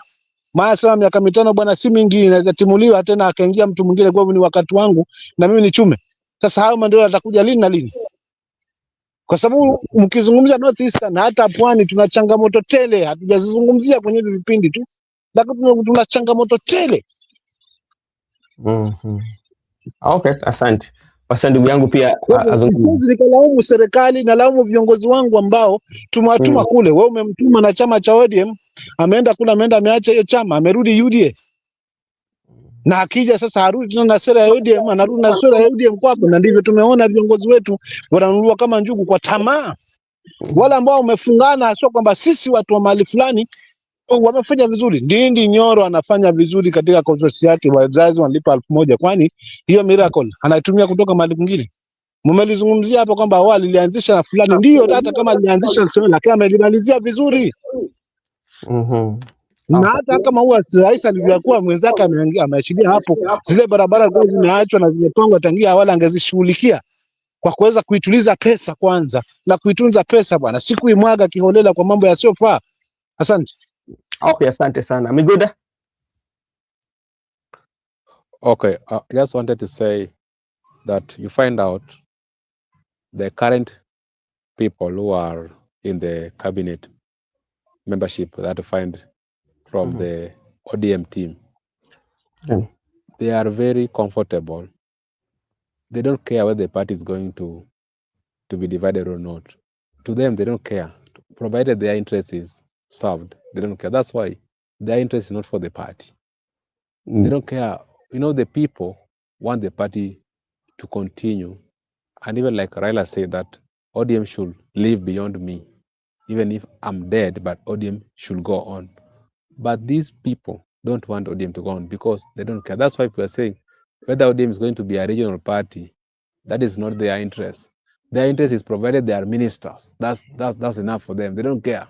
So I'm trying to say, if such a person is purporting to be your leader, that's not a leader. That's a selfish individual, because you should be advocating for the people, not for individual yourself. And when you are being appointed, be it a PS or CS, it is not that the whole community has been appointed to that docket, because you cannot say that the whole community is government because you are a CS. That is wrong. How is it that your appointment as a CS effective to the community in terms of their basic needs? People still struggle by themselves. So whether you're a CS or not, people have been struggling, people have been managing by themselves. In fact, an area MP is doing much job than a CS, because an area MP can sometimes issue bursaries. Even right now, when people are going back to school, some people, these aspirants, they gave out 3.5 million, 10 million, some gave 20. These are current aspirants who want to become MPs. But the CS for National Treasury did not give anybody bursary. So from the community, I'm trying to say, this conversation whereby you want to make it look like if today you appoint me as a CS for the foreign affairs, now the entire community where I'm coming from are going to get visas and they are going to either study or work abroad. That is wrong. I don't believe in that narrative whereby you are taking two people. That is manipulation. Why do you want to manipulate the entire community because you have taken two people? Now all of them are in government. How? It doesn't make sense to me. So these people, according to me, they don't care whether the ODM is going to collapse or is going to be a regional party. It is the people who care. People like Sifuna care. But the people who are in government, provided they are going to be given a second appointment as ministers when Ruto becomes the president for the second term, in case he becomes, because it is not guaranteed in our constitution, you can go either one or two. It is not guaranteed that you must be as two-term president. So in case he is given by the people in accordance with the constitution, they want themselves to be reappointed. So they are just about their self-interest. Provided I'm sucking blood in this cow, I'm not. I will not let it go. But what about the interest of Mwananchi? This is what we are advocating for. What is our space in this current government? What is our stake as a people? And even the small thing that we had like ODM, they are taking it away from us. So what we are saying, but I'm glad because it is very clear. The people know the real leaders and the dealers. The people know those who want to advocate their own self-interest and the people who want to advocate for the community. You know, it is not proper for you to get one slot for yourself, but you left the people who have supported you in the darkness. It is better, like I've told the issue of bursaries, it's better to bring even bursaries to the entire constituency and spread it across the lowly regarded families other than celebrating by yourself individually. That's why I was saying the other day that it doesn't matter whether you are living like a king or whatever.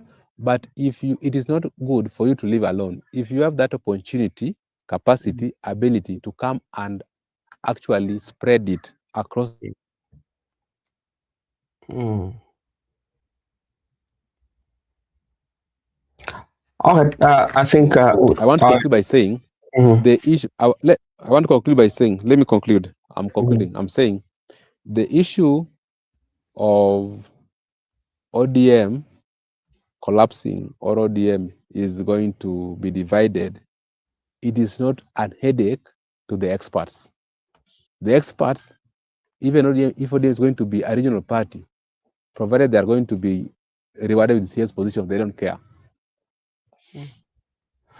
Okay, thank you so much. And sometimes also I go back and check. There's this narrative or this phrase that has always been used in our political. It is our time to eat.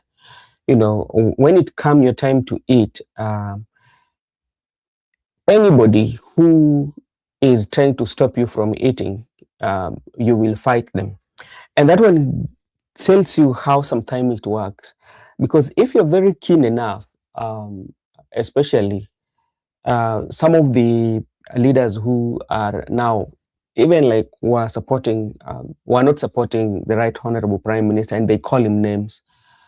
Look at Kimani Ichung'wah. How many times did he call the right honorable prime minister name, giving all sorts of name in Israeli and all that?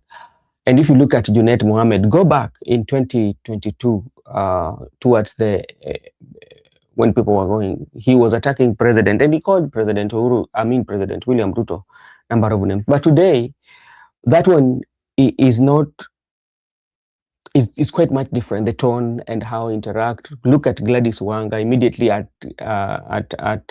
Bomas of Kenya, when things were going haywire. You saw the kind of energy she was inputting, especially, and so many pressers that were called, especially to criticize President William Ruto. But now, this time, as you know, things have really changed. But now, that one brings me to Makobura, because, you know, when each and every time we are told on how ODM was founded, that ODM was founded on a party that is people-driven and people-centered, that everything that was revolving around ODM was about the people, the interests, the democracy of the people, the human rights, all that. It was about people. It was not about the leadership.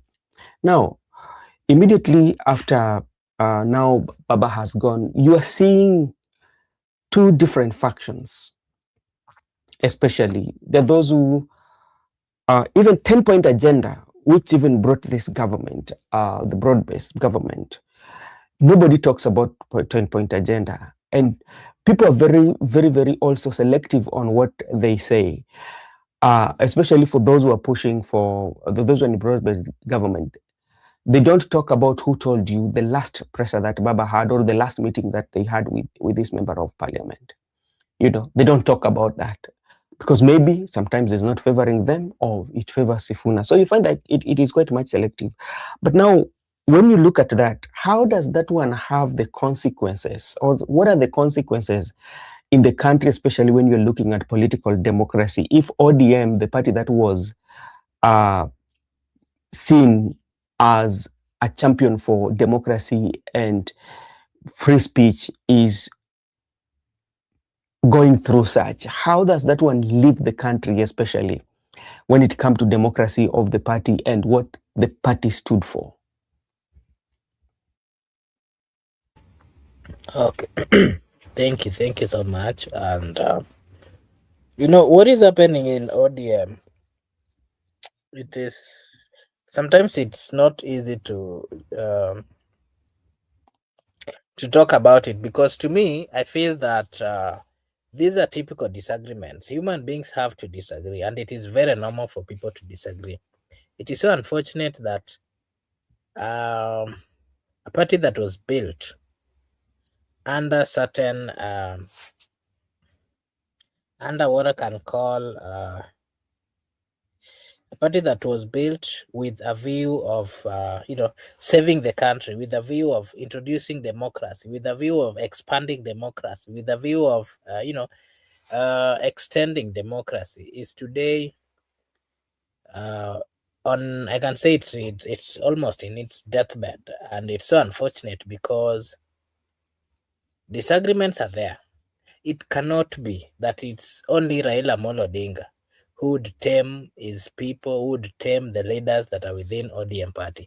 If it is so, then the question then we are supposed to ask, or what the people of Kenya should then ask, is if it is only Raila who would bring them and talk to them and give them the way, or would tame them whenever they are getting out of the rules that are set within that particular party.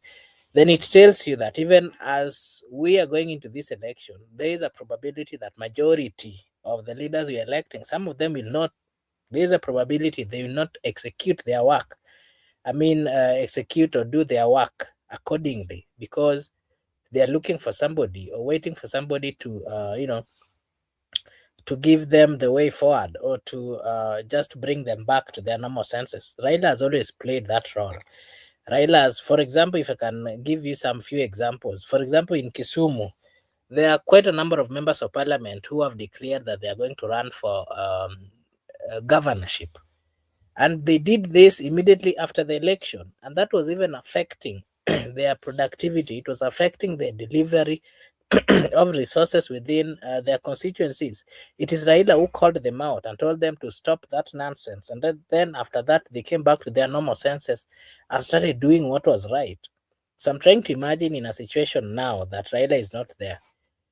Are we going to have leaders who would be, messing up, waiting for somebody to come and bring them back to their minds, or to remind them that they have a responsibility? It is so unfortunate. And if the leaders within ODM are not going to solve their differences, then I can tell you that even the people of Kenya should not trust those leaders, because if they cannot solve differences between them, a party that was left steady, then it tells you that there's nothing tangible that they can do or work on till productivity. That is what I would like to say, and especially the repercussions of them not sitting down, giving their views, solving their problems, solving the disagreements, aligning things is going to cost them. It is going to cost the country as well, because it is, all these people are going to get out of that particular party with some bad behaviors, and these bad behaviors will be transferred to other political parties, and you will start seeing each and every political party starting to have problems. Whenever they start arguing, the next thing would be doing away with the party or leaving the party, something which is not really the right way to nurture democracy, as ODM would, or as Raila would stand and consistently insist on matters of democracy. So we are at a point where we have to do a very keen analysis so that we can get to understand what really the kind of leaders we have, because if we don't, then we are going to.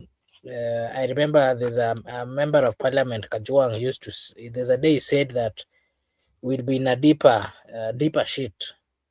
And that is what I can also say. If they don't solve the problems within ODM, then I can tell you the Republic of Kenya will be in a deeper shit than ever before, because the bad behaviors that are leaving ODM would be transferred to other political parties, and we'll never have peace, or we'll never see political parties standing firm to follow the constitution of the Republic of Kenya. I think that would be my view. And now maybe I can give Msimamo also a chance to give us, what do you think would be the repercussions of, should the conflict within ODM fail to get solved? Are we going to see others leaving? Are we going to see them fighting within? What are the expectations?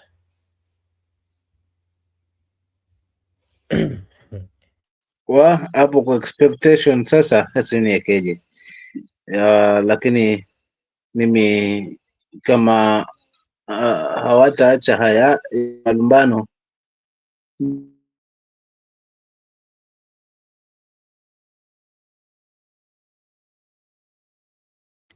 Msimamo, sikusikii.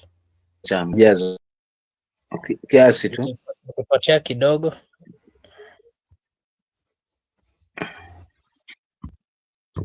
kiasi tunarudi. Okay, Miguda, maybe you can go first. Makumura, shit is not parliamentary language. Say deeper hole, man. We withdraw your statement. I did quote the wordings that were used by that particular member of parliament, Honorable Kajwang, TJ Kajwang. But I remember him withdrawing. So me today, I'm not going to withdraw, because we are yet to get to the august house. Msimamo, are you back? I can see you are struggling with your mic. Okay. Let me say this. What I want to say is that the person, Raila Odinga, he knew I understand politics. There were people who are working with him who are actually empty. They were just there by chances, because you understand, chances and time happens to everybody.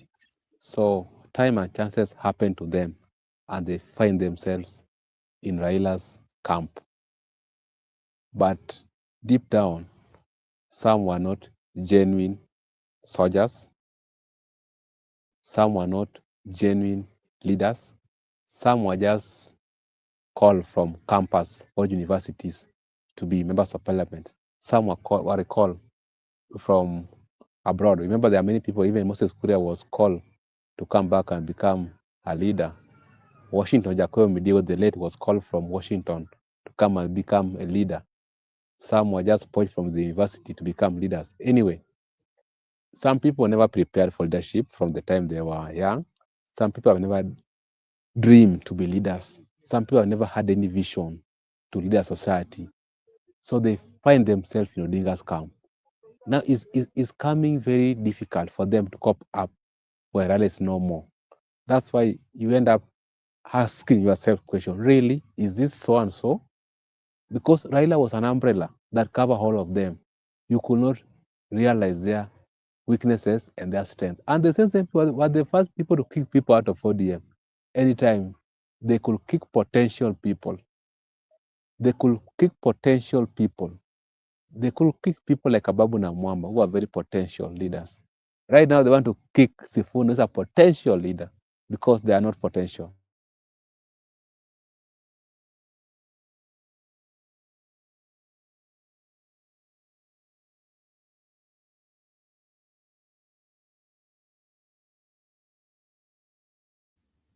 Miguda,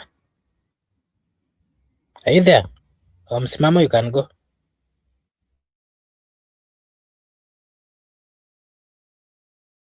Shuka wamemaliza mwenzangu, ama naendelee? Endelea, ni kama network yake imeenda kidogo. Mimi naweza nikasema nani anaoa chama, wakigundua nani anaoa chama watarudi pamoja, wajue kwamba sisi tunapotea njia, la huyu bwana anatumaliza mazima, wamwepuke mwenye anaua chama. Jubilee ilikuwa katika hali kama hii. Jubilee ilikuwa hali kama hii. Jubilee akina Sabina Chege na wengine, na Jubilee akina Kioni, huku na huku mpaka ikatoka kwenye mdomo wa mamba, na wengine wakapotea mazima, hata wengine waliluzi hata vyao kwa sababu ya hiyo adhabu. So ODM irudi drawing board, na kama kuna watu bado wana ushindani, lazima wanaunganisha hii, lazima iko kwa broad based government. Wakumbuke siko kuliko wananchi wale wengi, siko kwenye wafuasi wale wengi wa ODM. Wafuasi hawafai kupangiwa ni wapi wawe. Wananchi wanafaa waachwe huru, waamue ni wapi wanataka.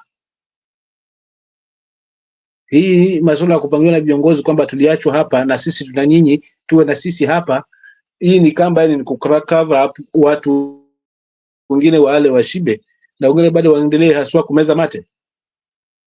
Kwa hiyo warudi drawing board, my expectation ni warudi drawing board na wakubaliane kwa kauli moja kwamba chama ni kikubwa, chama hiki ni kikongwe, chama hiki ni pendwa, chama hiki kiko kitaifa.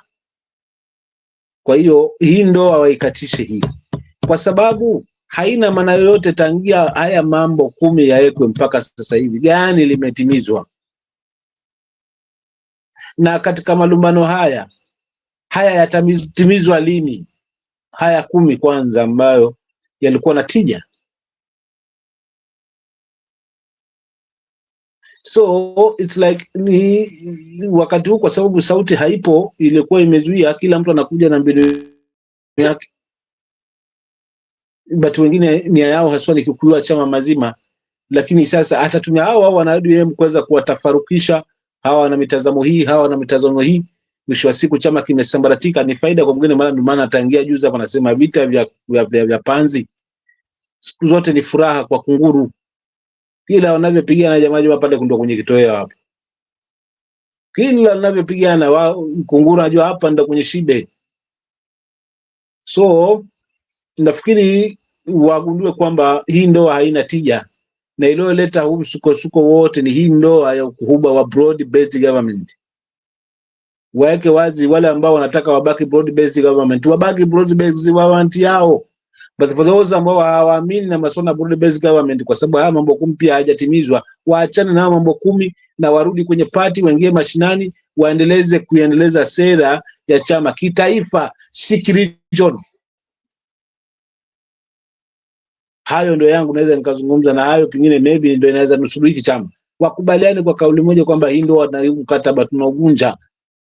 Si lazima mpaka ulipodungwa kidole na baba hayupo, na madamu hayupo na ndio alikuwa amezuia haswa hayo mambo yatimilike mpaka 2027 ndio wajipange. Na sasa hivi mtafaraku ndio huu, ni kumaanisha tayari haswa cha kunusuru ni chama.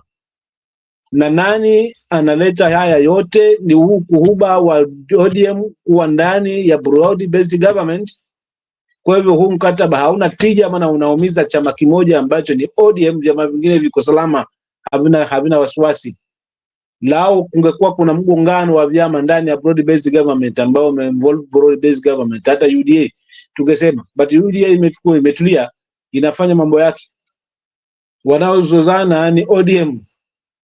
Kwa hiyo kinachoua ODM ni broad based government. Kwa hiyo kuhuba na hindoa ife, chama kinusuriki. Asante. Asante sana. Miguda, wasemaje? Wewe maoni yako ni gani? Ulipotea, I don't know whether I think you had some problems with your network. You can pick up. Miguda. Okay, I'm coming. I'm just getting to you.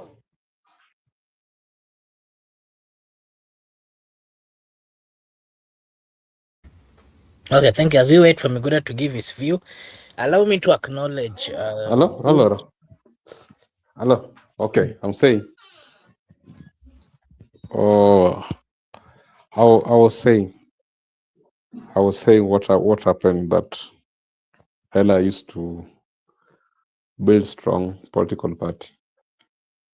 I've not said that. I also want to justify what Goodyear said. Raila was never a saint. Raila was never an angel. He also had his weaknesses, and we have pointed out. We know that even when it comes to appointment, sometimes he's given an opportunity and finally kitu. And sometimes when even it comes to nominations, under his leadership, also nominations were not genuine. Direct tickets, relatives, even Yala, Oburu was the first to go, then Winnie. So that was him also.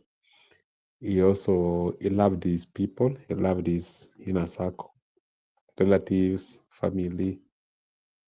And that's why we end up with bad leaders in ODM. Because the fact that I'm a leader doesn't make my bros to be leaders or sisters or relatives. But if you get an opportunity, you bring your family closer. So that's why we have a problem. Because how is it that after Raila has gone, Oburu is the party leader? Doesn't make sense. So does it mean that no one was prepared? It doesn't need to be Oburu. When Yala came, Winnie Odinga. Jacob Midio was his cousin, and many other people, you understand? So even right now, the current ambassador in New York is the sister Raila Odinga, Akinyi Walkowa. That one we understand. Raila also had many not even 30%. I can just say his weaknesses supersede his strength, but the strength can be measured right now that Raila was better off compared to these current leaders in ODM. He was a man you could rely on when you are going to war. He's a man you could rely on when it comes to some decision making. Yes, his weakness, even the issue of handshakes, coalition government, broad-based government, he has had internal issues with supporters that after we fought, we are killed in demonstration, you go back and dine with the opponents. Those issues has been there. So as we discuss him, we understand his past mistake, but as a culture, we understand that anybody who is dead now is speak good of the dead. You are culturally, you need to speak good about the dead. But we have learned from his mistakes and weaknesses. But currently, we are discussing that he could have shown the people the way. He could have taken a decision right now. He could have bring unity in the party. He could have tamed the dissenting voices. And he could have also allowed the people who have disagreed with the decision to go to other parties. He never hold people into a stage. That's why Ruto went, Davadi went, Balala went, Kingi went, Ababu went, and many others who are going with them. So that's the kind of person I'm discussing. That he at a point, he was tolerant, but at a point also, he applied dictator tactics to solve internal issues like the issue of nominations, direct tickets, people's hands, appointment, opportunities. That one happened. And also, if you have a contrary opinion to him, like us, we disagree with him in his recent past times as Gen Z, because already we were kicking somebody out of the house on the top of the hill. Then he came in and salvaged that person. We had issues with him. You remember? We can't run from the reality. We oppose him largely when he came and salvaged William Ruto. The young people in these countries oppose him. He was first requested to stay at home and allow the people to take over. Then he came in, we opposed him. Then even when he was waiting for the AUC, we never accorded him goodwill, and when he lost, people celebrated. But when he died, we mourn. So you understand the difference, yeah? When he fell at AUC, the records are clear in this channel. We celebrated, and even before he goes to AUC, we said we are not supporting that. And when he supported William Ruto, we opposed that decision. Those are the kind of people we need, not people who are sitting on the fence. And when he died, because we believe in him and he was our leader, we mourn. And also, we convey our deepest condolences. And we celebrated him in his death. And we now remember him with the good things he did. Culturally, that's how it should be. Marco Bura, I think what I'm trying to say is that the people who were left behind by Raila Odinga are the weakest people ever we have never had in this party. Because how comes that when your dad is gone, now you just try to hang out with the new dad in town? You don't want even to go back into your home, try to fence your home. So it's a bad habit. What I understand is that these people don't care. Some people never had intention to serve the people from the word go. Some people never had intention. Some people have never had a vision of leadership since they were born. They were just doing other things. Then politics happened. Leadership happened. After leadership has happened, they found themselves there. Now they are trying to cope up. We have seen such leaders even in the Senate. Even the current women, the nominated senator from UDA, you know that girl. She was not up to leadership. There are men, even in the National Assembly, they were never up to leadership. How comes 5 years you have not even had a single word into the August House, even saying that I propose that bill, or I'm having a dissenting opinion, even the committee, and you are calling yourself a legislature, a representative of the people? Really? I doubt some people. And also, you have not even done any significant oversight or work in your CDF. So there's a problem. That's what I'm trying to discuss here. In the absence of Raila, there's a big problem. And in the absence of Raila, these leaders are now, they have been exposed. People are now able to differentiate who is who. And the who is who are the one fighting here. Because they don't want to be exposed, they are hiding behind Ruto. That Baba left us in broad-based government. No, Baba said, who told you that ODM is not going to fill a presidential candidate 2022? Do not commit the party. So if Oburu want to commit the party, it is him. If the experts want to commit the party, it is them. But who told you? Stands. And that's where Sifuna is. And that's where the people are. And like I've told you, you don't need to be in government. You don't need to form government. It doesn't matter. You can stand for the right thing outside the government. So you are inside there but doing nothing. Inside there, but you are not giving Kenyans good governance. Marco, back to you. Thank you so much. I can see our good friend Joseph is over here.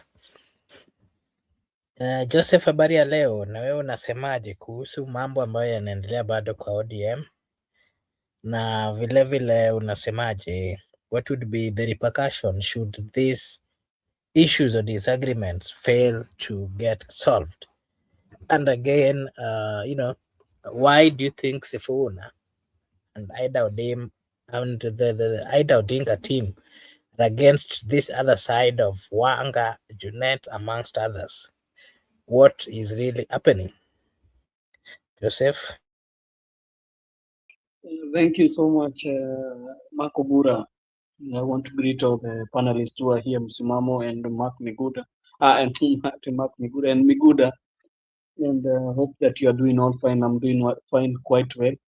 I've seen Laban Misiani, that's why I have come in a hurry. You know, we were about to leave So labda mfiani saying naona kama amefika Singapore already. He's parking the bus. Ameshapaka pata kaploti kule Singapore. So I have been seeing the happenings that have been going on. And one true thing that can be shown is that there is a difference of opinion in ODM, and it is continuing to get deeper because now it is clearly shown that the battle lines or the lines are drawn, and you can state that there is a function of people supporting Sifuna and Winnie and the likes of the young people. I heard even Babu, saying that they should call for the NDC very fast so that they can resolve all these issues and afanywe yeye niye party leader. So there is about two factions there in ODM, and one is supporting the broad-based government, and the other one is saying that no, we cannot go through this deal if we have not spoken, because there is some words that former Prime Minister Raila Odinga, the late, said before he passed. He had said that when decisions are made, they cannot just be made just like that. They need to be having a consensus in the party and know how they are going to make certain decisions, because he was talking about the 10-point agenda. If I can like to ask a question, where did the 10-point agenda go? Because that was what was linking UDA and ODM as a pact in broad-based. Have they even, Baba had said that they were waiting to see if the government is going to implement the 10-point agenda by this year. Unfortunately, he left us before even he could see if Ruto could have implemented the 10-point agenda. And we already know the 10-point agenda because we have been talking about it for quite a while. There are so many words which were coined here, and most of them you hear there was the coining of the word conclave. You heard the word conclave, and conclave was supposed to be a place where there was going to be, conclave. What is conclave? What happens in the conclave? It's a place where people always go and discuss certain issues. So the true question is, was it done? Was the resolution of what Raila was saying about the 10-point agenda concluded, or people started busting out and saying that we are going to support the broad-based government just because we have been given some seat and because some of them have been given some slot in the parliament? I know for a fact one thing they wanted to remove Sifuna from ODM, and they wanted to take the seat. First of all, that one you saw Eddie Okech taking cases and taking that he was taking a case to the neck of the party. It's clearly stated, it's shown that they don't want him in Senate as the minority whip. Having a minority whip, you have so much or you have power which is vested in even the Senate. Apart from the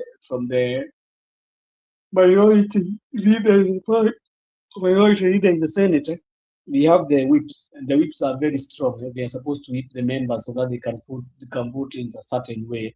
And I don't think Sifuna can try to whip those guys so that they can support the bill of the government. I don't think so. These are things that are yet we are going to see how it's going to pan out. I saw Mama Aida saying that all people should be called together so that they can be able to discuss these issues.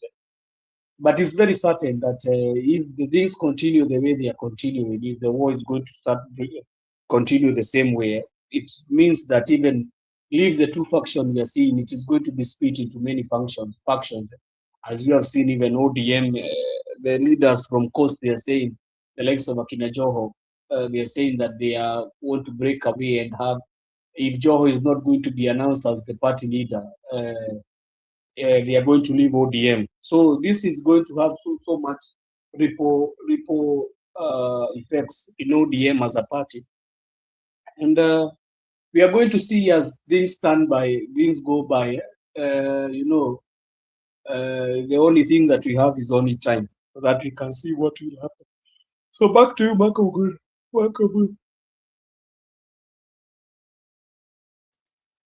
I think sasa nitawapea tu dakika zenyu za mwisho kila mmoja apeane maoni yake ya mwisho, alafu we'll call it a day. Nitaanza na Msimamo.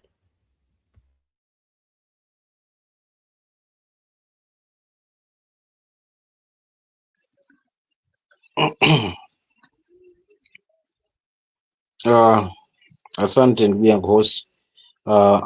Nisalimie ndugu yangu hapo James, lakini pia nirudi hapa kwa Paulo Kisiangasi.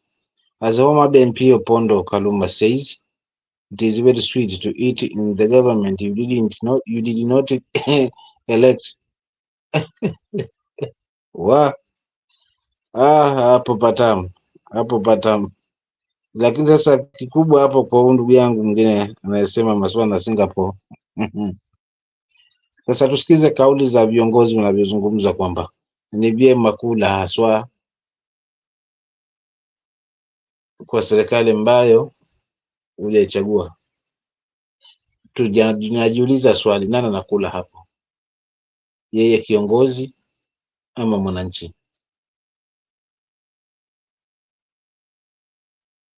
So ikiwa yeye ndo anayekula, asitutapikie na asituweke ngao ya kuweza kujikinga. Niendelee kula tu. So kwa hali kama hii ndio ambayo imewaleta haswa wana broad based government, wale ambao wanaishikilia kwa sababu wanakula hapo, wako mstari wa mbele kwa sababu they believe they have resources, they have somebody whom they can sponsor whatever they can do.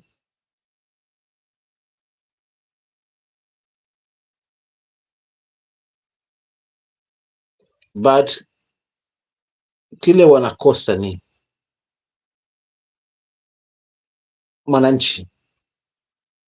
mwananchi yuko wapi? Yuko kwa broad based government ama hayupo? So na kama hayupo, basi haina faida ya kuwa mahali ambapo wafuasi hawapo. Kama kweli kiongoza na haja ya kutetea masuala na wananchi, basi azungumza la yenye tija, na yenye tija ni msimamo ya sawasawa. Msimamo kwenye chama ni takiwa msimamo ambao unaashiria. So katika uongozi ulioteuliwa umefail kuweza kuunganisha chama, kinaingiliwa na anaangalia. Hapa ndipo pa kuonyesha viongozi kwamba ODM sisi ni chama huru, ni chama ambacho tuna misingi yetu, tuna katiba yetu, tuna yale ambayo lazima tuwafikane nayo. So katika haya mikataba kama haijakuwa implemented, kuna haja gani haya 10 hayajatimizwa, alafu unaenda kwa mwananchi na sisi tutabaki hapa kwa sababu ametuacha hapa, ili hali yale machache tu hayajatimizwa. Je, kwendako? Kwa hivyo unakuta kwamba broad based government, wale ambao wamesimama waje ambao wanasimama broad based government, au watuambie zaidi nini kiko huko, kwa sababu naelewa kawaida ya viongozi wetu wakienda wakipata chai State House, basi wanabadilika akili pia, hawaibi tena hii nyimbo. Walipoona nyimbo yetu wanaimba nyimbo yao na wanatulazimisha tuingie katika hiyo tune by all means. So ODM jambo ni dogo tu, warudi drawing board kama nilivyotangulia kusema, kwa niaba ya wafuasi wa taifa hili. Warudi drawing board, wakae, wafanye mikutano, waingie kuna huku, wachukue maoni ya kweli ya wananchi. Wananchi watawaelekeza. Hata hili swala nilizungumza awali na nitalizungumza kila siku la party leader, nilifanywa haraka mno. Huku kushikilia ilikuwa nashikilie tu, si official kwa muda, ili wajipange, kwa sababu mji ukiondokewa haswa na mzee, basi utayumba kwa kiasi kikubwa. Kitambo urudi pamoja haswa na watu wafungamane, it's time. Sasa utu umeondokewa juzi, it's like hao walikuwa wanangoja hii tu nafasi itokee, wafanye yao, wachukue chama mazima. Na ndio maana hawataki kusikia haswa yoyote ambaye anapinzana na wao. Sifuna analengwa because anakinzana na wao, lakini ange add value kwao, angeambiwa this is the best SG in the global, lakini kwa sababu hayupo nao, yeye anavuruga chama na mipango ya chama. Kisingizio mwananchi. Hapana, hapana, hapana, hapana. ODM ya mwananchi ni ODM ambayo itazungumzia yale ambayo yanamuumiza mwananchi. Hiyo ndio misingi imejengwa kwa hiki chama, kutetea wanyonge. Nakubaliana kaka, baba alikuwa na mapungufu tele, lakini pia katika baadhi ya mapungufu nimeyataja. Sometimes hata kama kiongozi unachukua maamuzi. Ni kweli kuna udikteta hapo, lakini pia napo kama mzee unaacha wale ambao wanachelewa wafanya yao, unatulia tu, lakini ukiona pamezidi unaonyesha ule ukali wako, na ndivyo alivyokuwa rais. Akiona maji yamezidi unga, hata juzi mgongano wa sisi tuko ndani ya serikali, yali uacha tayari unatokota, si kwamba huu ulianza kabla baba hajajua. Alijua nini kinaendelea hapo. That's why akatoka peupe kwamba nyie wacheni kupiga madongo, huyu ndio msemaji, akisema kwa serikali kwa chama amesimama kwa niaba ya chama. Lakini vile vile msidanganye kwamba ati tuko na mkataba mpaka tutaunga mkono ati hapana. Nani aliomba tutasimamisha candidate? So kumaanisha baba alikuwa na plan na Sifuna na alimpenda Sifuna na alikuwa na mawazo naye mazuri haswa. Huku kuendelea kupiga kelele huku, ulikuwa anajua ni kwa nini baba alikuwa ametega hapo. Baba hakuwa ameingia tu kwa UDA tu ati kwa sababu ameingia kwa government and relax. Alikuwa na hesabu zake pia kama mwanadamu. So madamu ashakwenda, basi wameachwa wakae chini, wakitoka watoke na jambo ambalo litawapendeza wananchi wote, ili kibaki kuwa chama chenye mapenzi kwa wengi. Lakini sasa hivi tukiona haswa haya vitivi vinavyoendelea hapo Nyanza, tayari si kwamba wataungana wewe tuongee kwa broad based government, kwa sababu kiongozi wetu ametuletea hapa. Viongozi wetu wamezungumza tu kwa broad based government kwa sababu ndio tutafaidi na maendeleo tutayaona. Maendeleo hayakai na mfukoni kwa mtu, kwamba labda ukiwa naye karibu ndio atakutengenezea barabara, ukimchekea ndio atakufanyia hivi. Huko kote ni kujitia udhalimu mahali tulipokuwa kwa katiba ya zamani, na hii ni katiba mpya. Pesa na njia gani ambayo itamfikia mlengwa pale chini mashinani? Lakini je, wasimamizi na viongozi wetu wapo kwa hilo? Ama ni kiingia kwa siasa basi? Siasa ni mchezo mchafu, siasa usiweke kwa roho, weka kwa mapafu. Hizo zote ni lugha za kutufumba macho sisi, tusije tukafikiria zaidi haswa, na tuamini kwamba yes, but mwisho wa siku wanaoumia ni wananchi. Kwa ODM itamliwa na mwananchi kama atahusishwa kikamilifu. Asante.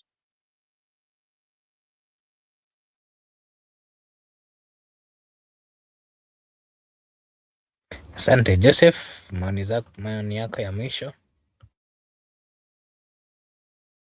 Naam, sikusema Marco Bura alikuwa amevaa suti ambayo ilikuwa tutasema inametameta, ama suti inafanya nisaidie na Kiswahili bwana. Msimamo. Tunasema suti ambayo ina msimamo. Umepotea.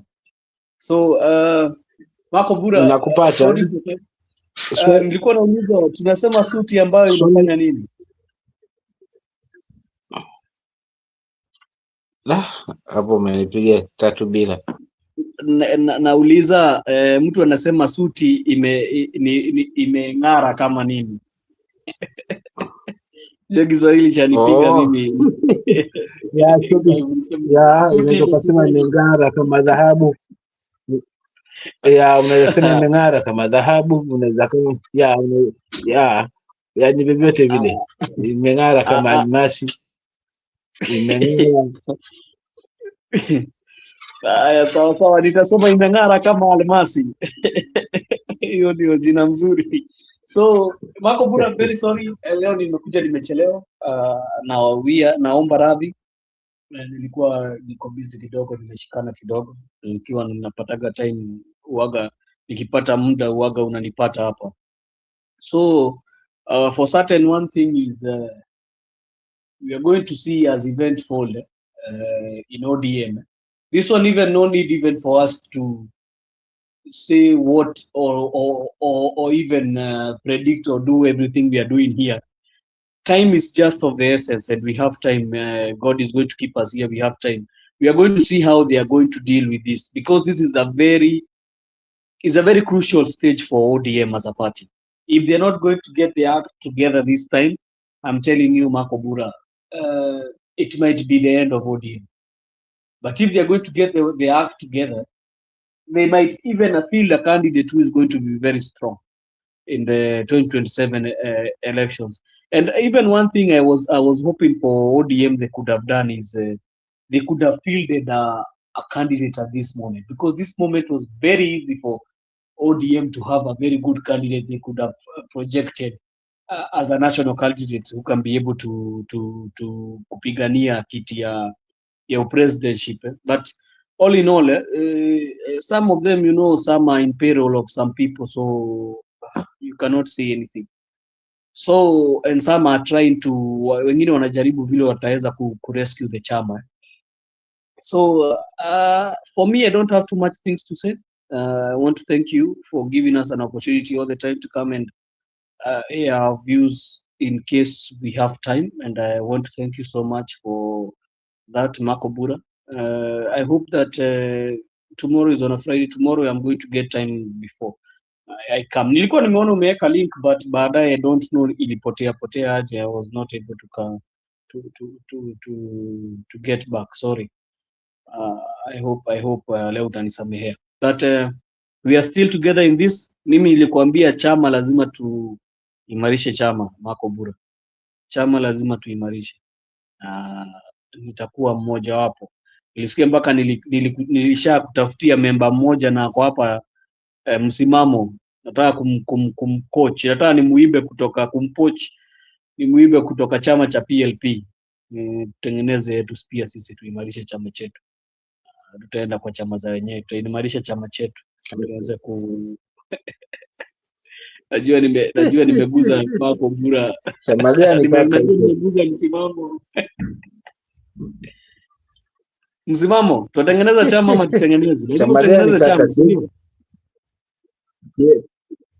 Kiweke wazi, sisi tupo kama kitakuwa na sera ambazo zinaiwiana na zinanikosha na zinanipa tija kama mwananchi, zinasimama nami, mbona mimi sina shida. Sina shida, lakini kama zitakuwa hazijakinzana na zangu basi ndugu yangu dabina hiyo pia ni kuandae angalau tuje tungangane huko angalau. Msimamo usitie shaka, usitie dosari. Tuko na party leader Makobura hapa na muelewa ni mweredi, atatupeleka kule. Najua mimi kwanza nilisema mimi nataka kupiga push wale vijana wa Genzi. Hivyo ndivyo, hiyo ndio itakuwa suluhu, si suluhu, hiyo ndio itakuwa my own wishing kwamba tutaweza kusukuma hii chama. So ndio ninataka kupoach kutoka PLP, tujaribu kuona kama tutajenga yetu. Hata sisi tunaweza kuwa wanasiasa wa moto, kwani iko nini? Kwani iko nini? Hata sisi tunaweza jaribu kuingia kwa hii political space. Hii kutengenezewa watu bwana. Hii kitu haijatengenezewa watu wengine. Hii kitu imetengenezwa kwa sisi tuingie. Sisi wanashinda wakituambia sisi ndio vijana wa kesho, ati vijana wa kesho. Hatutaki kusikia hiyo mambo yao ya kesho. Tumechoka na hiyo mambo yao ya kesho. Kama si sasa ni sasa hivi. Na tutakuwa ndani kabisa. Very well, that's so nice. I like that energy. I like that kind of hope, and it's a positive one. That's so nice. We hope for the best, and I just want to take this opportunity to say a big thank you to everyone who joined us, and specifically Msimamo, Joseph, Miguda, and Miguda is here. Miguda, you can come and give us your final remarks. Miguda is there. Miguda nasikiaga nikitaja chama nasikia kutingika. Kuja hapa. Hello? Jose anasema nini? Yes, I can hear you. Jose anasema nini? Jose msema kimesema kwanza. Unasikiaga nikitaja mambo ya chama unatetemeka. Tunakuja kutetemesha Marco Bura. Umesikia ni tuko ndani kabisa. Ndani kwa mbafu. Kwa mbafu, tutakuwa kwa mbafu. Unajua mbafu? na sisi hatuchangani sisi hatutaki mchanganyo, hatutaki hiyo mchanganyo.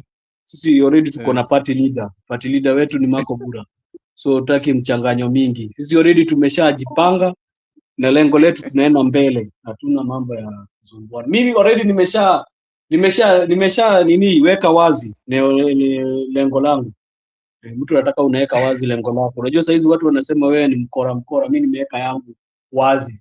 Nimeachana na hizi vyama za kisiasa za ujinga. Sasa ninafuata ile chama ambayo tutatengeneza ya kutupeleka mbele. Uzuri umesema umeacha, inamaanisha kwamba bado kuna muda. Hata hiyo wengine utaacha tu. Hii ni siasa. Hapana, hii hatuachi hii bwana. Hii tunakufa na chama. Hii tutakufa nayo. Kama ni unarusha, wanasema unarusha nini? Kama unarusha mbaya, tunarusha mbaya. Kama unarusha mboga, tunarusha ugali. Hatuachi chama. Chama ni chetu. Hii ya Marco Bura ama ingine Kena? Hii ya Marco Bura. Hii ya Marco Bura tunakuja kuirevive. Unajua mimi ndio nilitengeneza hiyo chama. Sasa wewe tunakurusha nje kwa sababu wewe ulikataa chama wewe. Anyway, wacha niseme la submission yangu. Jose. Chama niliunda chama vizuri na Marco Bura ajiba. Anyway, okay. I just want to say, first I want to also pass my greetings to Jose for coming to the show. Of course, he came late. And also Msimamo for coming. Nimeona kama Msimamo have started coming daily. Msimamo, sometimes we can go the whole year without stopping, so just prepare. And in hapa mbele naona kama mambo inachemuka. Sasa itakuwa tamu. And also want to appreciate our good friend Goodyear for coming, also very consistent and supportive to the channel. Judith Karita, I saw her today. I also want to pass my as well. And also our good friend, a long-term friend, Laban Misiani. You know Laban Misiani, those are the pioneers of this channel. They were there from the beginning. 2 term. By the time we started this channel, Laban Misiani was a good, strong supporter for ODM Raila Odinga. After now things happen, Gen Z happens, handshake, whatever experts. Now, aka shift loyalty kabisa. Anyway, that's your right politically. We appreciate you, and also it's always good for you to come to this show because we are diverse. Our viewers are from both political divide. So if you are here to support William Ruto, well and good. You have your audience. If you are here to support the removal of William Ruto from office, well and good. Your audience are available here, and that's what we call tolerance. We are not like Wanga, who want to force people that you must support William Ruto by fire, by force. No. You have to give people space. If I don't want to support him, what will you do? In the same way, nobody is forcing her to support William Ruto. So that's how it should be. I don't know why there's a tendency whereby some people tend to not to allow other people to express their opinion. I don't know where that thing comes from. And that the people who are preaching the gospel of democracy. So I don't know which democracy are they preaching to us. And even what Eddie did to Sifuna, like I've told you, Eddie's a close buddy to Sifuna. They are sitting just next to each other at the Senate. And even Sifuna's office, that's where Eddie is doing his research. Sifuna's accommodated him among all senators in that Senate. Sifuna's an office there. They usually sit there in the morning doing researches. And Eddie is saying that because Sifuna called them Washenzi, and that's why he wanted to impeach Sifuna. And the same Eddie team called Sifuna Mamluki. So to them, they are only people who have the monopoly to call people names, but when they are called, they are now removing people from the seats. And Eddie is the same person who said that he has done political science up to United States of America, up to Yale. He did political science up to Yale, and he understand about even the red states and the blue states Really? Is that a scholar? So you have no option. Allow people to express their opinion. That one we are not. You have to give us time. You have also to tolerate us. That's what we call coexistent. But we can't have the same thing that all of us must go Singapore. All of us must go Jerusalem. No, there are some people who are going to Judea. Some people who are going to Nazareth, and so on and so forth. Marco Bura, I think. Thank you, my brothers. Good night. Okay, just good night, Joseph. I think we'll discuss more tomorrow. I want to also wish our good viewers happy times wherever they are. See you tomorrow.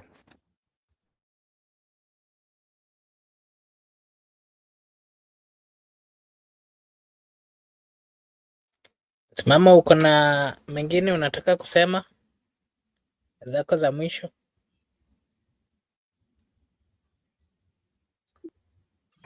Mimi sina usemi.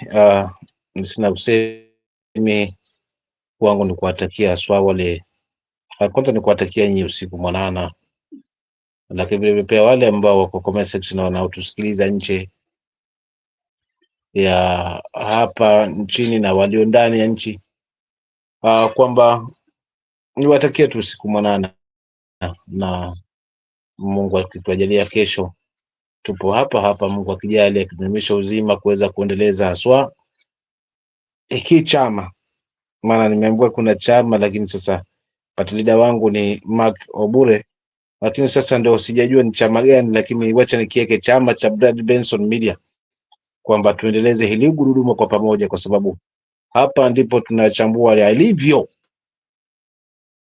bila kupepesa jicho huku na kule, lakini mwisho wa siku tujione kwamba wananchi fungu letu ni lipi na viongozi fungu lao ni lipi. Asante kaka.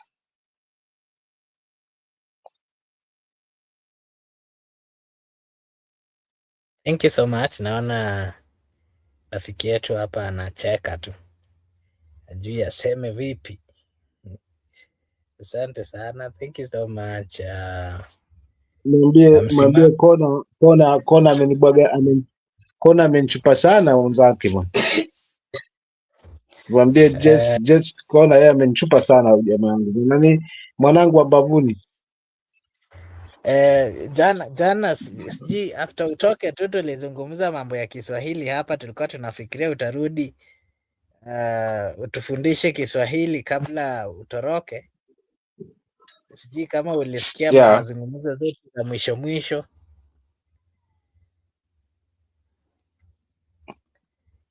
Jana nilisikiza pale mpaka nikasema sawa, mambo mengine nitakuwa pia na yaachilia kidogo, angalau ya faidi kila mtu hapa. Unajua na bana sana kitu kama fumbo na picha sana, vitu vingine kwenye vina, unaona kuna vina, unajua. No, we are not complaining of anything. We are only saying that consistency ya Kiswahili inatusaidia kwa sababu siku hizi ueledi wetu imepanda. Hata rafiki yetu hapa Gudia siku hizi anasikiza Kiswahili, si hivi karibuni ataanza kuzungumza na wengine na watashangaa amejua wapi Kiswahili. Sasa tunashukuru sana, Kiswahili chako kinatu tunakielewa na we are learning something out of it and we really appreciate. Hivi karibuni tutakusaidia ukue mwalimu wetu wa Kiswahili. Nitashukuru kwa hiyo nafasi, na niko na mimi haswa tayari, niko ngange kuhakikisha kwamba tunahakikisha kwamba Kiswahili tunakienzi. Unajua hiyo ndio lugha ya Afrika, hiyo ndio lugha yetu ya Afrika. Afrika hatujakuwa na lugha, maana kama ni ung'enge huo umetoka huko juu, lakini sasa hii imezuliwa papa hapa Afrika Mashariki, na sasa imefika Kongo na bado inazagaa kuingia huko. Lakini vile vile pia nashangaa hata Wachina wanakisoma Kiswahili, Wajerumani na kila mtu. Ina maana hii ni lugha nyingine ambayo ina utamu, ina utashi, ina ladha yake. Sasa nipo kaka yangu, kwa hiyo fursa mimi niko tayari, kwa sababu Lengo hapa ni kuhakikisha kwamba tunasonga wote kwa pamoja, tunakuzana. Mimi pia sikuwa mzuri vile sana kwa Kiingereza, but naona sasa hivi naanza catch up. Sometimes naweza nikazungumza hapa na pale kidogo kwa Kiingereza wangu wa peni na ndururu, lakini ukoona kwamba tena kuna kamsomi hapa. Ni through hizi platforms unajua mwalimu wangu wakati ule nikiwa shule alikuwa anasema always practice makes perfect. So na mimi pia sometimes nikitoka hapa najaribu kuzungumza ung'eng'e, na siku moja nitabidi nije nichukue hii show ninyamaze, haswa Kiswahili mwachie ndugu yangu Jesper Kona, na mimi leo safari hiyo na mimi nichukue, akishakuwa mweledi tu na mimi niingie kwa ung'eng'e. Asante. Asante sana. Thank you. Thank you so much. Naona Goody hapa amesema atatuma message ingine hapo, utakiona baadaye, na tena amesema atanunua kitabu cha dictionary ya Kiswahili inaitwa Kamusi, if I'm not wrong. Yeah, Kamusi. Yeah, so we really appreciate, we are learning, and thanks for introducing us to that other language that we dearly love and we are part and parcel of. Yes, msimamo zako za mwisho ama umemaliza tukafunge? Za mwisho mimi nimeshukuru, kwanza nimeshukuru ndugu yangu Jesper Kona kwa sababu najua huyu jamaa ni wa kusema na kutenda, lakini vile vile pia niseme kwamba mlimia choka hachoki, hadi akichoka amepata ndugu yangu hapa. Kwa hiyo wenye kulimia haki ambayo mzee wetu ameweza kuacha nayo kwamba tuiendeleze, tuendeleze haswa hiyo legacy kwamba tusimame kwenye haki kwa ajili ya wengi ambao ni wananchi. Basi na sisi tujitwike pale kama wananchi, kwa wale viongozi watasimama na sisi, tusifanye makosa haswa tukajipata kwenye chambo kisha mwisho wa siku tukasaulishwa kwamba kuna ndoano. Tunaona haswa yale ambayo viongozi wetu wanayo sasa hivi. Uone nimesoma hapo kwa huyu, hii comment hapa ikawa inanikumbusha kwamba sasa huyu kameza chambo kutoka ni ngumu, acha niregee tena. Tuliweka sana hapo, nikaisoma saa zile, nilikosha moyo wangu sana, nitabidi nifunge na hiyo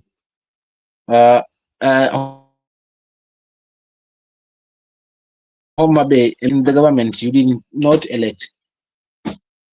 Sasa wao wanakula, lakini kula huku ni chambo, kwa sababu mwisho wa siku sauti itakotoka pale si ya mwananchi tena.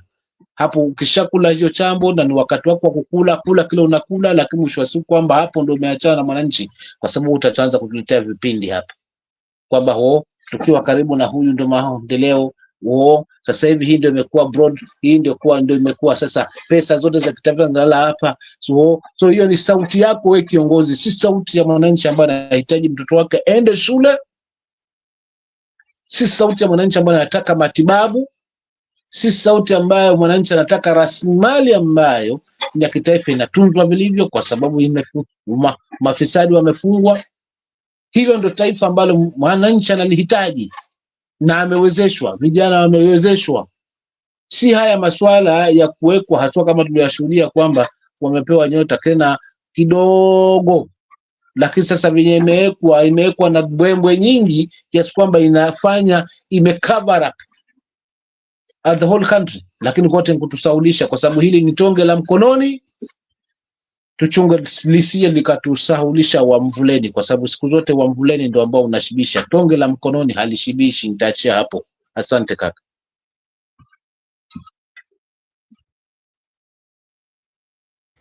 Okay, thank you so much, good friend Msimamo. Naona Goody anasema nimtranslatie. Goody, our good friend here Msimamo, na he's just grateful for the fact that you've always been there for this channel and he appreciates, and he's saying that you're one person who once you said something you always do, so he believes and he appreciates for the many times that you've always assisted in one way or another. And he's also said that he's available, anaweza tufundisha Kiswahili.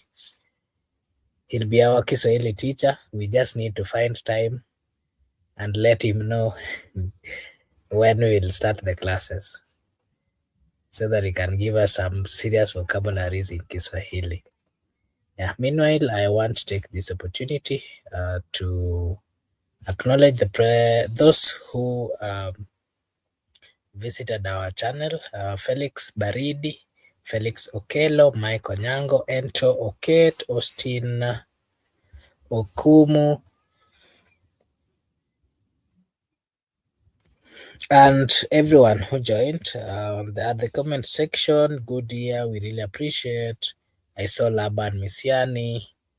I saw there's somebody I saw here. There's a name I saw. Emmanuel Nyongesa, thank you so much. We really appreciate our good friend Paul Yangas. Thank you so much. Judith was also here. We appreciate so much, Judith, for also finding time to be with us. And everyone else who joined us, I want to remind you that this is Brother Benson Media. And here we do say that your opinion counts. If you are watching us for the first time, we request that you kindly like and subscribe to our channel. If you do so, it is a way of supporting us. We will always be grateful. I now want to take this opportunity to also remind you that we do have this kind of conversations on a daily basis. Whenever you find time, you can always join and give us your take, because over here we say that your opinion counts. And if you also want to participate by giving your views, we do share a link, or you can just request at the comment section and we'll share it. We'll share the link with you so that you can join and give us your take. We really appreciate your presence, and may God bless you. And Good Day is saying, appreciate your time, guys. Be blessed. Good night. We're also saying good night to you. Thank you so much. And may God bless you. I want to take now the opportunity to wish you all a blessed night, a blessed morning, a blessed afternoon, a blessed evening from wherever you're watching us from. Thank you so much, and may God bless you. Let's meet again tomorrow.